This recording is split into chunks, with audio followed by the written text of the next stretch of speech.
அஸ்ஸலாமு அலைக்கும் வரஹ்மத்துல்லாஹி வபரகாத்துஹு. இன்னல் ஹம்துலில்லாஹ் நஹ்மதுஹு வ நஸ்தஈனுஹு வ நஸ்தக்ஃபிருஹு வ நஊது பில்லாஹி மின் ஷுரூரி அன்ஃபுஸினா வ மின் ஸய்யிஆத்தி அஅமாலினா மை யஹ்திஹில்லாஹு ஃபலா முல்லில்ல லஹு வ மை யுض்லில் ஃபலா ஹாதிய லஹு வ அஷ்ஹது அல்லா இலாஹ இல்லல்லாஹு வஹ்தஹு லா ஷரீக லஹு வ அஷ்ஹது அன்ன முஹம்மதன் அப்துஹு வ ரசூலுஹு அம்மா பாத். அகிலத்தை படைத்து பரிபாலிக்கக்கூடிய எல்லாம் வல்ல அல்லாஹ்வுக்கே புகழ் அனைத்தும். அல்லாஹுவின் சத்திய தூதர் எம் உயிரிலும் மேலான கண்மணி நாயகம் ஸல்லல்லாஹு அலைஹி வஸல்லம் அவர்கள் மீதும் அன்னவர்களை பின்பற்றி வாழக்கூடிய அனைத்து முஸ்லிம்கள் மீதும் எல்லாம் வல்ல அல்லாஹுவின் கருணையும் சாந்தியும் என்னிடம் நிலவட்டமாக. அன்பிற்குரிய அல்லாஹுவின் நல்லடியார்களே, புனிதமிக்க ரமலான் மாதத்திலே இரவு பயான் நிகழ்ச்சியில் நாம் கலந்து கொண்டிருக்கிறோம். உலகத்தாருக்கு உளவியல் தீர்வளித்த உன்னத வேதம் என்ற தலைப்பின் கீழே தொடர்ச்சியாக நாங்கள் பார்த்து வருகிறோம். அதிலே இன்றைய தினம் மன அழுத்தத்திற்கு மாமருந்தாக திருமறை குர்ஆன் எவ்வாறு திகழ்கிறது என்பதை நாங்கள் பார்க்கவிருக்கிறோம். இந்த உலகத்தில் வாழக்கூடிய எல்லா மனிதர்களும் மன அழுத்தத்திற்கு உள்ளாக்கப்பட்டு இருக்கக்கூடிய நிலையில்தான் இருக்கிறார்கள். உளவியல் ரீதியான பாதிப்புகளில் உலகத்தாரில் 70% சிக்கியிருப்பார்கள் என்று சொன்னால் 100% இந்த மன அழுத்தத்திற்கு உள்ளாகி இருக்கிறார்கள். அவர்களுடைய வாழ்க்கையிலே பல்வேறுபட்ட நிகழ்வுகள் இதற்கு காரணமாக இருக்கிறது. சாதாரணமாக ஒரு நல்ல ஒரு ஆரோக்கியமான ஒரு உடம்புள்ள ஒரு மனிதன் கூட மன அழுத்தத்திற்கு உள்ளாகுகிறான். அதே நேரத்தில் ஒல்லியாக இருக்கக்கூடிய நோய்வாய்ப்படக்கூடிய ஒருவன் கூட இந்த மன அழுத்தத்திற்கு உள்ளாகி கொண்டிருப்பதை பார்க்கிறோம். என்ன காரணம் என்றால் அவங்களுடைய சுற்றுச்சூழல்கள், குடும்ப பிரச்சனைகள், அவர்கள் சந்திக்கின்ற பலவிதமான சவால்கள், அவர்களால் ஏற்படுகின்ற பல தவறுகள், அதே போன்று அவர்களுடைய உற்றார் உறவினர்களுடைய இழப்புகள், மனைவியோடு இருக்கக்கூடிய தொடர்புகள், இவற்றையெல்லாம் இந்த மன அழுத்தத்திற்கு காரணமாக இன்று கூறப்படுகிறது. உண்மையிலே சொல்வதாக இருந்தால் ஒருவன் மன அழுத்தத்திற்கு உள்ளாகி இருப்பது 100% தவறு என்று சொல்ல முடியாது. மன அழுத்தமே இல்லாமல் ஒருவன் வாழ்வதாக இருந்தால் வாழ முடியாது. அது கேடா என்று கேட்டா கேடும் கிடையாது. 100% கேடு கிடையாது. மன அழுத்தம் இருக்கவும் வேணும். ஒரு அளவு, குறிப்பிட்ட அளவு ஒரு மனிதனுக்கு மன அழுத்தம் இருக்கணும். மன அழுத்தம் என்றால் ஸ்ட்ரெஸ் என்று சொல்லுவோம். நாங்கள் ஸ்ட்ரெஸ் சொல்லுவோமா? ஒரு விதமான ஒரு மன நெருக்கடிக்கு உள்ளாகி ஒரு மன உளைச்சலுக்கு உள்ளாகிற ஒரு நிலை. வேலைப்பளு காரணமாக கூட மன அழுத்தம் வரும். நீங்க ஒரு சட்டத்தரணியோட பேசி பாருங்க, எப்ப பார்த்தாலும் அவர் ஆர்கியூமெண்ட் பண்ணி அந்த அடுத்த மக்களுடைய பிரச்சனைகளையே உள்வாங்கி அவர் பழகினதுனால அவருடைய வாழ்க்கையில பல சந்தர்ப்பங்கள்ல நிதானத்தை பார்க்க முடியாம போகும். இந்த நேரம் பார்த்தா டென்ஷன் ஆகி இருப்பாரு. சட்டத்தரணிகளை விடுங்க, அதிகமான டென்ஷனுக்கு உள்ளாகிற ஆள் யாருண்டா? போலீஸ்காரன். அவனை பார்த்து எப்பயாவது சாந்தமான முறையில் நீங்க பேசி இருக்கிறீங்களா? அமைதியுற்ற ஆத்மா போன்று ஒரு போலீஸ்காரனோட நீங்க பேசி இருப்பீங்களா? முடியாது. என்னதான் செஞ்சாலும், அதுலயும் குறிப்பாக டிராபிக் போலீஸ்காரன் எடுத்துக்கொள்ளுங்க, அவனோட சாதாரண பேசவே முடியாது. அவ்வளவு கோபம் வரும். ஏன்னா அவனும் கோபத்தில் இருக்கிறான். அவன் பேச்சை கேட்டோன்னே எங்களுக்கு கோபம் வரும். இதெல்லாம் அந்த வேலைப்பளு காரணமா வரக்கூடியது. ஸ்ட்ரெஸ் இருக்கும், அதுல மறுக்க முடியாது. இப்போ உதாரணமா சொல்வதாக இருந்தால், நீங்க ஒரு மோட்டார் சைக்கிள்ல ஒரு பயணத்துல போறீங்க. போகும்போது ஒரு நாய் உங்களை துரத்துகிறது. இந்த அனுபவம் அதிகமானவர்களுக்கு இருக்கலாம் இல்லையா? நாய் என்னமோ தெரியாது, அதை யாராவது ஆக்சிடென்ட் பண்ணியோ எந்த காரணத்துக்காகவோ அப்படியே இதை பல்ல காட்டி கொண்டு கவுறதுக்கு வரும். கால் மட்டும் சிக்கி சென்று வைங்க, கால் அப்படியே பார்ட்ஸை கலட்டி எடுத்துரும். அந்த அளவுக்கு வேகமாக துரத்தும். இவ்வாறு துரத்தும் போது நம்முடைய உள்ளத்துல ஒரு படபடப்பு, ஒரு தடுமாற்றம், ஒரு பயம் ஏற்படுகிறதா இல்லையா? இது மன அழுத்தம் தான். இந்த மன அழுத்தம் இல்லாம நாய் துரத்தும் போதும் ராகத்தா ஒருவன் ஓட்டிக்கொண்டிருந்தா என்ன நடக்கும்? பதட்டமே இல்ல, எந்த டென்ஷனும் இல்ல. எந்த நாய் துரத்தினாலும் பரவாயில்ல, ஒரு நாயை நான் கணக்கெடுக்க மாட்டேன் என்று அவன் பாட்டுக்கு பைக் ஓட்டினா என்ன நடக்கும்? பைக்கோட சேர்ந்து புரட்டுற அளவுக்கு நாய் பாஞ்சிரும் இல்லையா? இது மன அழுத்தத்தினால் தான் டென்ஷன் ஆகி உடனே நாயுடைய பிடியில சிக்காமல் இருப்பதற்கு அவன் வழி பண்றான். இது மன அழுத்தத்துல வருது. ஒரு காட்டுக்குள்ள ஒருத்தன் சிக்கிறான்னு வைங்க, ஒரு கரடி இவனை கடிச்சிட்டு போகுது. கடிக்கிற டைம்ல பதறுவான். பார்த்திருப்பீங்க நீங்க, வாட்ஸ்அப் வீடியோக்கள் பலதுகள் பரிமாறப்படுகிறது. என்ன, ஒருத்தன் ஜூக்கு போய் மிருகத்தை பார்க்க போன நேரத்தில் சிக்கி விழுந்துருவான். விழுற நேரத்தில் ஒரு கரடியோ சிங்கமோ புலியோ அந்த மனிதனை அப்படியே கவுறதுக்கு வரும். அந்த டைம்ல ஒரு கடி பட்டு இருக்கும். அந்த கடியிலிருந்து அவன் படுகின்ற வேதனை இருக்கிறதே, அதிலிருந்து மீள்வதற்காக அவன் உடம்புல ஒரு மன அழுத்தம் ஏற்பட்டு ரத்த அழுத்தம் ஏற்பட்டு உடம்பு அப்படியே ஃப்ரெஷ் ஆகி வேலை செய்து என்ன சரி செய்ய தப்பிக்கொள்ளணும், எதையாவது பண்ணணும் என்று நினைச்சு அவன் தப்பிக்கொள்றதுக்கு பார்க்கிறான். அவனுக்கு வாய்ப்பு கிடைச்சா ஒரு 10-20 அடி ஒரு சுவரில் கூட குதிக்கிறதுக்கு தயங்க மாட்டான். இந்த மன அழுத்தம் தான் இது காரணமா இருக்குது. அவ உயிர் தப்புவதற்கு இந்த மன அழுத்தம் தேவைப்படுது, அதை நாங்கள் பார்க்கிறோம். ஆனா அதுக்காக எப்பயுமே டென்ஷனான ஒரு சூழ்நிலை, எப்பயுமே மன அழுத்தத்துக்கு உள்ளாகிற ஒரு சூழ்நிலை ஒரு மனிதனுக்கு ஏற்பட்டால் அவன் மன நோயாளியாக மாறிவிடுவான். மன அழுத்தம் என்றது வேற, அது டிப்ரெஷன், அது ஸ்ட்ரெஸ். மனநோய் என்ற மென்டல் பிரச்சனை ஆகிரும். மனநோய் என்ற மனுஷனை பார்த்து மிருகம் எண்டுவான், மிருகத்தை பார்த்து மனுஷன் எண்டுவான், தடுக்கப்பட்ட உணவுகளை சாப்பிடுவான். பார்க்குறீங்களா இல்லையா? அது வந்து மென்டல் டிஸார்டரா போயிடும். அப்ப மன அழுத்தத்தின் அளவு ஒரு குறிப்பிட்ட அளவில் நாங்கள் தக்க வைத்துக் கொள்ள வேண்டும். தொடர்ச்சியா போனா பைத்தியமாக ஆகிரும், பைத்தியம் முத்தி போயிடும். அது நம்மளுடைய அன்றாட வாழ்க்கையில சமுதாயத்தை விட்டு ஓரங்கட்டுற அளவுக்கு ஒரு பாதிப்பாக அமையும். ஜப்பான்ல ஒரு வார்த்தை சொல்லுவாங்க, என்னண்டா கெரோசி என்று ஒரு வார்த்தை சொல்லுவாங்க. வேலை பழுதானே, ஜப்பான்ல உள்ளவங்க அதிகமா வேலை செய்வான், நம்ம ஆட்கள் அதிகமா வேலை செய்ய மாட்டான். வேலை செய்வானா? வேலை செய்யறது இல்ல. நம்ம நாட்டு அரசாங்கமே நம்ம மக்களுடைய அந்த தொழிலாளர்களுடைய ஒழுங்கான முறையில் அவங்களோட லேபர் என்ற அந்த தன்மை இருக்குது, அதை ஒழுங்கா பயன்படுத்துறது இல்லை, மனித வளத்தை பயன்படுத்துறதே இல்லை. நீங்க இந்த வருஷத்துல கேலண்டர் எடுத்து பாருங்க, ஒவ்வொரு மாசமும் கண்டினியூவா 3-4 நாள் லீவ் இருக்குது. இருக்குதா இல்லையா? இருக்குது. எங்க வேலை செய்வான்? ஒவ்வொரு மாதமும் கண்டினியூவா 3-4 நாள் லீவ் வரக்கூடிய ஒரு கேலண்டர் அமைச்சு வச்சிருக்கிற இந்த நாட்டில் நம்மளுக்கு. அப்ப எங்க வந்து வேலை செய்வான்? ஜப்பான்காரன் அப்படி இல்லை, கிடைக்கிற ஒரு நிமிஷத்தை கூட சரியா பயன்படுத்துறதுக்கு முயற்சி செய்வான். இவன் வேலை பல்ல வரக்கூடிய அந்த ஸ்ட்ரெஸ் இருக்குது, விளங்காது. ஆரோக்கியமா தான் இருப்பான், உடல் திடகாத்திரமா தான் இருக்கும், பார்க்கறதுக்கு செம்மனே இருப்பான். ஆனா திடீரென்று பக்கவாதம் வேண்டுவான். கேள்விப்பட்டு இருக்கிறீங்களா? நல்லா இருப்பான், திடீரென்று பார்த்தா இவன் என்ன பக்கவாதம் பிடிச்சி அன்சவாக வேண்டுவோமே, பக்கவாதம் பிடிச்சி ஒரு பக்கத்துல உட்கார்ந்து இருக்கிறான். என்ன ஆச்சு இவனுக்கு? ஸ்ட்ரெஸ் தான் காரணம். திடீரென்று ஹார்ட் அட்டாக் கண்டுவான். நல்லதானே இருந்தாரு, தெரியறதுக்கு எந்த குறையுமே இருக்கலையே, ஆனா ஏன் ஹார்ட் அட்டாக் வந்துச்சுண்டா இந்த மன அழுத்தம் தான் காரணம். மன அழுத்தம் இந்த அளவுக்கு போறதுனாலதான் வேலை பளுவின் காரணமாக கூட மன அழுத்தம் வந்து உயிர்களை இழக்கலாம் என்பதனால் ஜப்பானியர்கள் கெரோசி என்ற ஒரு வார்த்தையில் ஒரு நோயை சொல்லுவாங்க. அந்த நோய்க்கு பேர் என்னடா அதிக வேலைப்பளு மரணம். அதிக வேலைப்பளு மரணம். நம்ம நாட்டில் அது கன்ஃபார்மா அது பதிவு செய்யப்படாதுன்னு நினைக்கிறேன். என்றாலும் இது ஒரு ஸ்ட்ரெஸ்ஸால வரக்கூடிய ஒரு பாதிப்பா இல்லையா? அப்ப குறிப்பிட்ட அளவுல நம்முடைய மன அழுத்தத்தை நாம் தக்க வைத்துக் கொள்ள வேண்டும். நீங்க யோசிப்பீங்க, மனசுக்கு தானே பிரச்சனை, அது என்ன உடல் உறுப்புக்கு பாதிப்பு ஏற்படுத்துது? உள்ளத்துக்கு பிரச்சனை, உள்ளத்தை எங்கால போயிட்டு பாக்குறது? ஏன் புடிச்சு பாக்குறதுக்கு ஏதாவது வழி இருக்குதா? இல்ல. இங்க உள்ளம் என்று சொன்னதுக்கு இந்த உள்ளம் உண்மையிலே மூளையில தான் வேலை செய்யுது. அதுக்காக மூளையை பிடிச்சு பார்க்கலுமா அல்லது இதயத்தை பிடிச்சு பார்க்கலுமா? ஒரு உறுப்பாக உள்ளம் இயங்குகிறதா? இல்லை.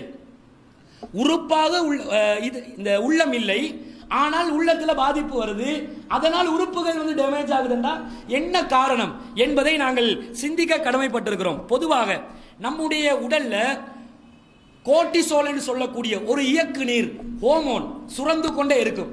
அதுதான் வந்து எங்களுடைய உடல்ல இருக்கக்கூடிய மன அழுத்தத்தை கட்டுப்படுத்தி கொண்டு உடலை இயக்கக்கூடிய ஒரு நிலைக்கு கொண்டு வரும். அதுதான் எங்களை வந்து சாதாரணமாக வேலை செய்ய வைக்கும் அந்த ஹோமோன்.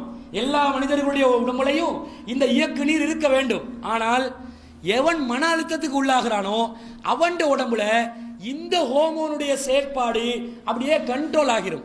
எந்த அளவுக்கு கண்ட்ரோல் ஆகுதுன்னு சொன்னா, வெண் குருதியுடைய அணுக்கள் இருக்கிறது, ஒயிட் பிளட் செல்ஸ், வெண்குதிர் அணுக்கள். இப்ப இந்த ஒயிட் பிளட் செல்ஸ் இதை என்ன செய்யுமா? மன அழுத்தம் கூட கூட இதுல வந்து அந்த இந்த ஒயிட் பிளட் செல்ஸ் உடைய எண்ணிக்கையே குறைச்சிடும். ஒயிட் பிளட் செல்ஸ் மேல இருப்பதனாலதான் நோய் எதிர்ப்பு சக்தி அதிகமா இருக்கும். அது அதிகமா இருந்தா நோய் எதிர்ப்பு சக்தி அதிகமா இருக்கும். நோய் எதிர்ப்பு சக்தி அதிகமா இருந்தா உடல் ஆரோக்கியமா இருக்கும். இது குறைய குறைய கேன்சர் நோய் வந்து கூட மேல வந்து சேருது. சாதாரண கிருமிகள், நச்சு வாயுக்கள் இது எல்லாத்தையும் சுவாசித்துக் கொண்டு வாழ்கிறோம். நாங்க என்ன இயற்கையாக சுவாசிக்கக்கூடிய காற்று தூய்மையான காற்றா? இல்ல. குறிப்பாக மக்கள் அதிகமாக நெரிசலாக வாழக்கூடிய இடங்கள்ல எந்த விதமான ஆரோக்கியமான சுவாசமும் இல்லை எங்களுக்கு. இந்த நிலையில உடம்புல இருக்கக்கூடிய நோய் எதிர்ப்பு சக்தியும் குறைஞ்சிச்சுன்னா எவ்வளவு பெரிய பாதிப்பு தெரியுமா? இந்த பாதிப்பு வருது. இன்னும் சொல்ல போனா மனிதனுடைய உடலை உருவாக்குற களம், ஆரம்ப அடிப்படை மூலக்கூறு வந்து ஒரு களம் தான், செல்ஸ் என்று சொல்லுவாங்க, உயிரணுக்கள். இந்த உயிரணுக்கள் லட்ச உயிரணுக்கள் உடம்புக்குள்ள இருக்குது. இதுல இந்த உயிரணு ஒவ்வொன்றுக்குள்ளையும் குரோமோசோம் என்று சொல்லக்கூடிய ஒரு ஐட்டம் இருக்குது. குரோமோசோம் என்று சொல்லுவாங்க. இது 23 இருக்கும் ஜோடியா. அப்ப 46 குரோமோசோம்கள் இருக்கணும். இதுல ஒரு 23வது குரோமோசோம் தான் ஆண்பால் பெண்பாலை தீர்மானிக்கக்கூடிய குரோமோசோம் என்றும் விஞ்ஞானத்துல சொல்லுவாங்க. அது இல்ல நம்முடைய மேட்டர். இந்த குரோமோசோம் ஒவ்வொன்றிலையும் ஜோடியா இருக்கும். ஒரு 23 குரோமோசோம் ஒரு மனிதனுடைய உடம்புல இருக்குதுன்னா 46 இருக்குதுன்னு அர்த்தம். 23 ஜோடிகள். அந்த 23 ஜோடிகள்ல ஒவ்வொன்றிலையும் எந்த பெயர்ல டெலோமிரஸ் என்று சொல்லக்கூடிய அதோடு இணைக்கப்பட்ட ஒரு அணு இருக்கிறது. அந்த குரோமோசோமோட இணைக்கப்பட்ட டெலோசோரம் என்று சொல்லக்கூடிய ஒரு ஐட்டம் இருக்குது. இது என்ன செய்யும்? ஒரு மனிதனுடைய வாழ்க்கையில ஆயுள் நாட்களை தீர்மானிக்கிற ஐட்டம் தான் இது. ஒவ்வொரு மனுஷன் செல்லில் எல்லாம் வச்சிருக்கிறான், எல்லாம் எழுதி வச்சிருக்கிறானே விதியில, இவ்வளவுதான் வாழ்வான் சாவான் என்று. இதுதான் தீர்மானிக்கும். ஒரு மனிதன் வயோதிபத்தை அடைய இந்த டெலோமிரஸ் என்று சொல்லக்கூடிய இது அப்படியே படிப்படியாக குறைஞ்சி ஒரு கட்டத்தில் அது இல்லாமல் போய்விடும். அது இல்லாமல் போய்விட்டால் என்ன அர்த்தம்? மண்டைய போட்டார் அர்த்தம். இந்த டெலோமிரஸ் என்று சொல்லக்கூடிய இந்த விஷயத்தை, இந்த பொருளை எது இல்லாமாக்குது தெரியுமா? அதிகமான வேகத்தில் எது குறைக்க வைக்குது தெரியுமா? மன அழுத்தம். எங்க போயிட்டு நிக்குதுன்னு பாருங்க. எங்க போயிட்டு எங்கட வாழ்க்கை கொண்டு போயிட்டு அல்லாஹ் தஆலா எப்படி செட்டப் பண்ணி இருக்கிறான்னு பாருங்க. எவ்வளவு பெரிய ஒரு பாதிப்பு. அவன் மௌத்தா போறான்னு அர்த்தம். அவன் வாழ்க்கை இல்லாம போகுதுன்னு அர்த்தம். அப்ப இந்த ஒரு நிலை மன அழுத்தத்தால் வருகிறது. எனக்கு மன அழுத்தம் இருக்குதா இல்லையா? இதை பார்க்கணுமா இல்லையா? உங்களுக்கு இருக்குதா இல்லையா? நீங்க பார்க்கணும். எப்படி பார்க்கிறது? இதை பார்க்கறதுக்கு விஞ்ஞானிகள் சொல்லக்கூடிய ஒரு அறிவுரை என்னண்டா, அதிகமாக கோவப்பட்டால் மன அழுத்தம், உங்களுக்கு பசியே வரலண்டா மன அழுத்தம், உங்களுக்கு தலைவலி அதிகமாக சம்பந்தம் இல்லாம வந்தா மன அழுத்தம், உங்களுக்கு எந்த ஒரு காரியத்திலையும் முழுமையான ஈடுபாடோட செயல்பட முடியலையா மன அழுத்தம், உங்களோட தீர்மானம் சரியாக எடுப்பதற்கு முடியாத நிர்பந்தத்தில் நீங்கள் இருக்கிறீர்களா தடுமாற்றம், ஒரு முடிவெடுக்கலாம் பெருநாளைக்கு. இந்த மன அழுத்தம் நிறைய பொம்பளைகளுக்கு இருக்குது. பெருநாள்ல உடுப்பெடுக்க போனா ஒரு உடுப்பு எடுப்பாள்வலா, ஒரு கடையில போயிட்டு வாங்குவாள்வலா, மன அழுத்த காரியம் தான் எல்லாருமே. எல்லாம் பிரஷர்ல இருக்குது அர்த்தம். அது செலக்ட் டிசிஷன் மேக்கிங், இது சரியா வரலன்னு வைங்க, ஒழுங்கான தீர்மானங்கள் எடுக்கலையா மன அழுத்தத்தில் இருக்கிறான் அர்த்தம். இப்படி பல காரணங்கள், சம்பந்தம் இல்லாம கோவப்படுறான், மன அழுத்தம். இந்த மாதிரி காரணிகள் எம்முடைய உடலிலே இருக்கும் என்றால் மன அழுத்தம் என்று நாங்கள் விளங்கிக் கொள்ள வேண்டும். அப்ப இவ்வளவு ஒரு பாரதூரமான ஒரு விஷயத்தை இஸ்லாம் எப்படி கையாள சொல்லுது, இதை பார்க்கணுமா இல்லையா? இஸ்லாம் எந்த விதத்தில் இதை கையாள சொல்லுது? நான் நேற்றைய தினமும் குறிப்பிட்டேன். உலகளாவிய அளவில் ஒவ்வொரு வருடமும் 10 லட்சத்துக்கும் மேற்பட்டவர்கள் தற்கொலை செய்து கொள்கிறார்கள். இலங்கையில் ஒரு ஆய்வறிக்கையை செய்யறாங்க. ஸ்ரீலங்கா சுமித்ரோயோ என்று சொல்லக்கூடிய ஒரு அமைப்பு தற்கொலைக்கு காரணம் என்ன, தடுப்பதற்கு வழி என்ன என்பதை எல்லாம் இந்த அமைப்பு சார்ந்தவர்கள் தான் ஆய்வு செய்கிறார்கள். அவங்க சொல்றாங்க, இலங்கையில் ஒவ்வொரு நாளும் 12 பேர் தற்கொலை செய்யறாங்க. டெய்லி 12 பேர். 12 பேர்னா எங்கேயோ, நாங்க ஏதாவது சொன்னா எங்கட குடும்பத்தில் இல்லை எங்கேயோ அப்படிதான் ஃபீலிங் வரும். கெட்டதை சொன்னா, நல்லதை சொன்னா எங்கட வீட்டுல தான் இப்படி நினைப்போம். இந்த மாதிரி நாளைக்கு எங்கட வீட்டுல இது நடக்கலாம், நம்முடைய வீட்டில் யாராவது இவ்வாறு மரணிக்கலாம். இப்படி தற்கொலை செய்யறாங்கடா. இதுக்கு அடிப்படை காரணம் மன அழுத்தம். ஆனா ஆச்சரியம் என்ன தெரியுமா? உலக சுகாதார அமைப்பு ஆய்வு மேற்கொள்கிறார்கள். பேசுவது அந்த ஆய்வில் என்ன நடக்குது? மத்திய கிழக்கு நாடுகள்ல, அரபு நாடுகளில் இருப்பவர்கள் தற்கொலை செய்து கொள்ளக்கூடிய விதம் 0 அப்படி என்றான். அரபுக்காரன் எப்பயோ தற்கொலை செய்வானா? அவன் வாழ்றதுக்கு ஆசைப்பட்டு கொண்டு இருக்கிறான். இந்த உலகத்துல எல்லா சுகபோகங்களும் இருக்கிறது, எல்லா வசதியும் இருக்கிறது. அதனாலயா பெட்ரோல் வளம் இருக்கிறதுனால பெட்ரோலை அனுபவிக்கணும் என்று சொல்லி உசுரோட வாழறான்னு நினைக்கிறேன். அது இல்ல காரணம். அவனோட காரணம், அவன் இறைவனை நம்புகிறான், இறைவன் ஏற்படுத்திய விதியை நம்புகிறான். இதுதான் காரணம். முஸ்லிம்கள் மத்தியில தற்கொலையோட எண்ணிக்கை குறைவா தான் இருக்கும். முஸ்லிம்கள் தற்கொலை செய்யறாங்கடா, அதுக்கு காரணம் இஸ்லாம் இல்ல. அவங்க கிட்ட பாரம்பரிய முஸ்லிம், பேரளவுல முஸ்லிம், சும்மா ஃபேமிலி நேம்ல முஸ்லிம் இருக்குமே தவிர இஸ்லாம் என்ற கொள்கை இல்லை அவங்க கிட்ட. அதனால அது நடக்கும். முஸ்லிம் என்று சொன்னா எவன் விதியை நம்புகிறானோ அவன் தற்கொலை செய்து கொள்ள மாட்டான். இந்த விதி என்றது இருக்குது, சுப்ஹானல்லாஹ், அல்லாஹ் இதுக்கு தர்க்க ரீதியான விளக்கம் என்னன்றதை சொல்லல. அது எங்களுக்கு புரியவும் இல்லை. அது புரிய போனால், சர்ச்சை செய்ய போனால் நாங்கள் அழிந்து நாசமாகி விடுவோம். எல்லாமே தெரிஞ்சு பின்பற்றணும் என்றது கிடையாது. தயமம் என்றது மண்ணை தொட்டு நாங்கள் தூய்மைப்படுத்திக் கொள்வது. அதுல என்ன விளக்கம் இது யாருக்கோ சொல்லுமா? ஏதாவது ஒரு சமாளிச்சுட்டு போக வேண்டியதுதான். விளக்கம் சொல்லலாமா? சொல்ல முடியாது. இதுவரையும் கண்டுபிடிக்கப்படவில்லை. எல்லாத்தையும் தெரிஞ்சுதான் கட்டுப்படணுமா? அரசாங்கம் உதாரணத்துக்கு சில பகுதிகளுக்கு ஹை செக்யூரிட்டி ஜோன் போடுவான். சில பகுதிகளுக்கு காரணம் தெரியும். சில பகுதியில் போட்டு இருப்பான் ஹை செக்யூரிட்டி ஜோன். எங்களுக்கு காரணம் தெரியாம இருக்கும். சில நேரம் அரசாங்கம் அந்த ஏரியாவில் இருக்கக்கூடிய தென்னை மரத்தில் இருக்கிற தேங்காய் எடுத்துக்கொள்றதுக்காக கூட ஹை செக்யூரிட்டி போட்டு இருக்கலாம். நமக்கு தெரியுமா? போட்டா கட்டுப்பட்டு போக வேண்டியது தானே. வன்வேண்டு போட்டு இருப்பார் ஒரு ஏரியால. நாங்கள் லொஜிக்கா சிந்திக்கக்கூடிய, தர்க்க ரீதியாக சிந்திக்கக்கூடிய ஒருவர் சென்று எனக்கு ரீசன் தெரியணும், சவுண்ட் ரீசன் தெரியணும், ஏன் வன்வே ஆகியது. போடா போறதுக்கு கம்பி என்றியா, காரணத்தை தெரிஞ்சு கொள்றியான்னு கேட்பான். இப்படிதானே எல்லாம் தெரியணும் இல்ல, தெரியாமலும் சில விஷயங்களை பின்பற்ற கட்டுப்படுகிறோம். நாங்களே கட்டுப்படுகிறோம். அப்ப அல்லாஹ் தஆலா விதியில உள்ள தாத்பரியம், விதியில உள்ள தத்துவம் என்னன்றது சொல்லல. ஆனால் கண்டிப்பாக விதி என்பது ஒரு சுமை தாங்கி, பாரங்களை, கஷ்டங்களை, மன உளைச்சல்களை, மன பாரங்களை சுமக்கக்கூடிய ஒரு சுமை தாங்கியாக. இடி மின்னல், இடி விழுறத இடி தாங்கி இருக்குது. இடி தாங்கி தெரியுமா உங்களுக்கு? இடிகள் விழாம, கட்டிடங்கள்ல விழாம, அது இடிய அப்படியே அந்த அதுல எலக்ட்ரானிக்கல் எல்லாத்தையும் இழுத்து எடுக்கிறதுக்கு ஒரு கருவியை வச்சிருப்பான், இடி தாங்கி. இதை இடி தாங்கி மனுஷண்ட வாழ்க்கையில ஒவ்வொரு கட்டத்தில் ஒவ்வொரு இடி உழும். எங்கால உழுமெண்டே தெரியாது. பக்கத்தில் இருக்கிறவனே இடிய போட்டுருவான் தலையில. அட இவ்வளவு நாள் உண்டாதாண்டா இருக்கும், ஏன்டா இடிய போட்டான்னு கேட்டா அது சொறி மச்சான்டுவான். செய்ய வழி இல்லை. நானும் சம்பாதிக்கணுமா இல்லையா, நானும் ஆளாகணுமா இல்லையா, நானும் கொஞ்சம் பேரை வச்சுக்கணுமா இல்லையா, போட்டு தள்ளுறது வேற வழி இல்லை, இப்படி சொல்லுவான். இது எல்லாத்தையும் தாங்க முடியாம தான் நிறைய பேர் தற்கொலை செய்யறான். வியாபாரத்தில் ஒருத்தர் பங்குதாரரா இருப்பாரு, நல்ல நண்பர், பாடசாலை காலத்திலிருந்து நண்பர், தன் ஏரியால நண்பர். திடீரென்று என்ன செய்வான்? ஒட்டு மொத்தமா பார்ட்னர்டா எல்லா பொருளாதாரத்தையும் சூறையாடி நஷ்டம் ஆயிருச்சுடா, செய்ய வழியிலடா, மன்னிச்சுக்கோடாண்டுவான். என்னடா நஷ்டம் என்றாய், நல்ல லாபம் வந்துச்சேடா, போன மாசமும் லாபம் என்று சொன்னியேடா, செய்ய வழியில மச்சான், ஒன்றும் பண்ண முடியாது, அவ்வளவுதான். நம்பிக்கை துரோகம். என்ன பண்ண? மன உளைச்சலுக்கு உள்ளாகி அப்படி சாக பார்க்கிறான். ஒரு கணவன் மனைவி நம்பிக்கையோடு வாழ்றாங்க குடும்பத்துல. எதுக்காக இப்படி வாழ்க்கை? எப்படிப்பட்ட நம்பிக்கை? கணவன் மனைவி மத்தியில் இருக்கிற நம்பிக்கை இந்த உலகத்துல யாரு மீதும் இருக்காது. ஏன்டா சாப்பிடுறோமே நாங்க, நம்பிக்கை தானே சாப்பிடுறீங்க எல்லாரும் வீட்டுல. நம்பிக்கை இல்லாட்டி நீங்க வாழ்வீங்களா? அப்ப அவ்வளவுதான். பொண்டாட்டிமார்களோட சண்டை பிடிக்கிறது, கவனம். அது இது நினைச்சிட்டால் விளையாண்டு வைங்க. சமையலறை அவங்களோட கட்டுப்பாட்டில் தான் இருக்குது. உப்பு போடுறதுக்கு பதிலாக நஞ்சு கொஞ்சம் போட்டா போதும், ஒரு ஒரு ஹவுஸ் எடுத்து போட்டா போதும். நீங்க நல்லா டேஸ்ட் ஆகிதுன்னு போட்டு அப்படி அடிச்சு பிடிச்சி தின்னுவீங்க, சாப்பிடுவீங்க, அவ்வளவுதான். எழும்புவீங்க, காலையில் எழும்பும் போது பீலா வெட்டிலாம் மழை, அவ்வளவுதான். குடிச்சு வந்துட்டான், ஏதோ திண்டு வந்திருக்கிறான், நஞ்ச எத்தனையோ பேர் பொண்டாட்டிட்ட கையில தானே சாவுறான். எவ்வளவு பெரிய ஜாம்பவங்கள் எல்லாம் இருப்பான், பொண்டாட்டிட்ட கையில தான் சாவு. ஏன்? நம்பிக்கையை சிதைந்து போனால் உயிருக்கு ஆபத்து. ஆனா அந்த இடத்துல நம்பிக்கையா இருக்கணும். இப்ப அதிகமான பெண்களுக்கு அவங்களோட ஸ்டாண்டர்டே தெரியாது. அதுக்காக ஒவ்வொன்றும் இப்படி பயங்காட்டுற கூடாது. மாப்பிள்ளமார்களை ஏய் கவனம், மறுவ சாப்பாட்டில் அது இதை வச்சுருவோம்னா போலீஸ் கம்ப்ளைண்ட் போட்டு டிவோர்ஸ் பண்ணி விட்டுருங்க. அவளால் அது சிக்கலா போயிட்டுரும். அது வேற விஷயம். இது என்னண்டா, நல்ல நம்பிக்கையோட வாழ்வான்.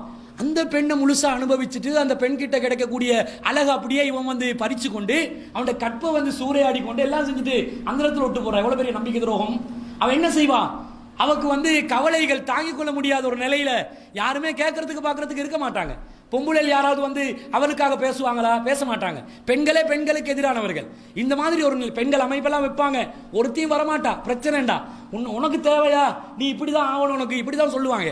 அப்ப இந்த நிலையில எப்படிப்பட்ட ஒரு மன அழுத்தத்துக்கு உள்ளாகுவாங்க இவங்க எல்லாம். எதை வச்சு அவனோட கவலையை போக்குறது?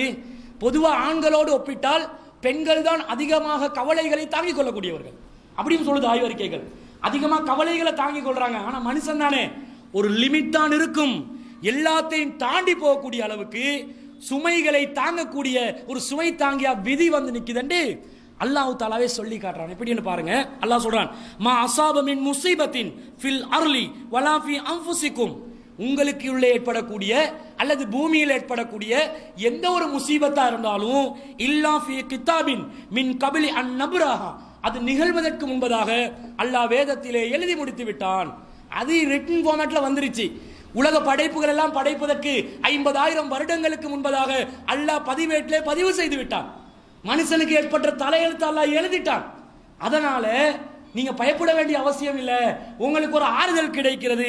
இன்னதாலிக அலல்லாஹி யஸீர். அப்படி எல்லாம் அல்லாஹ்க்கு எழுதலுமா? அல்லாஹ் சொல்றான் எஸ், எழுதலாம். அது அல்லாஹ்வுக்கு இலகுவானது. லிகைலா தஅசு அலாமா ஃபாதக்கும்.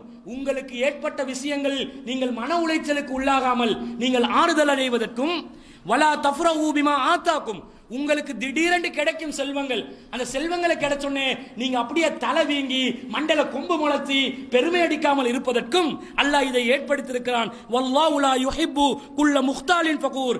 கர்வம் கொண்ட பெருமை அடிக்கக்கூடிய ஒவ்வொரு பாவியையும் அல்லாஹ் விரும்ப மாட்டான் என்று அல்லாஹ் சொல்றான். ரெண்டு காரணம் விதிக்கு. ஒன்று, உங்களுக்கு ஏற்பட்ட சோதனைகளை நீங்கள் பொறுத்துக் கொள்வதற்கு. ரெண்டாவது, திடீரென்று பணக்காரன் ஆகுவீங்க. அப்போ வரும் பாருங்க கர்வம்.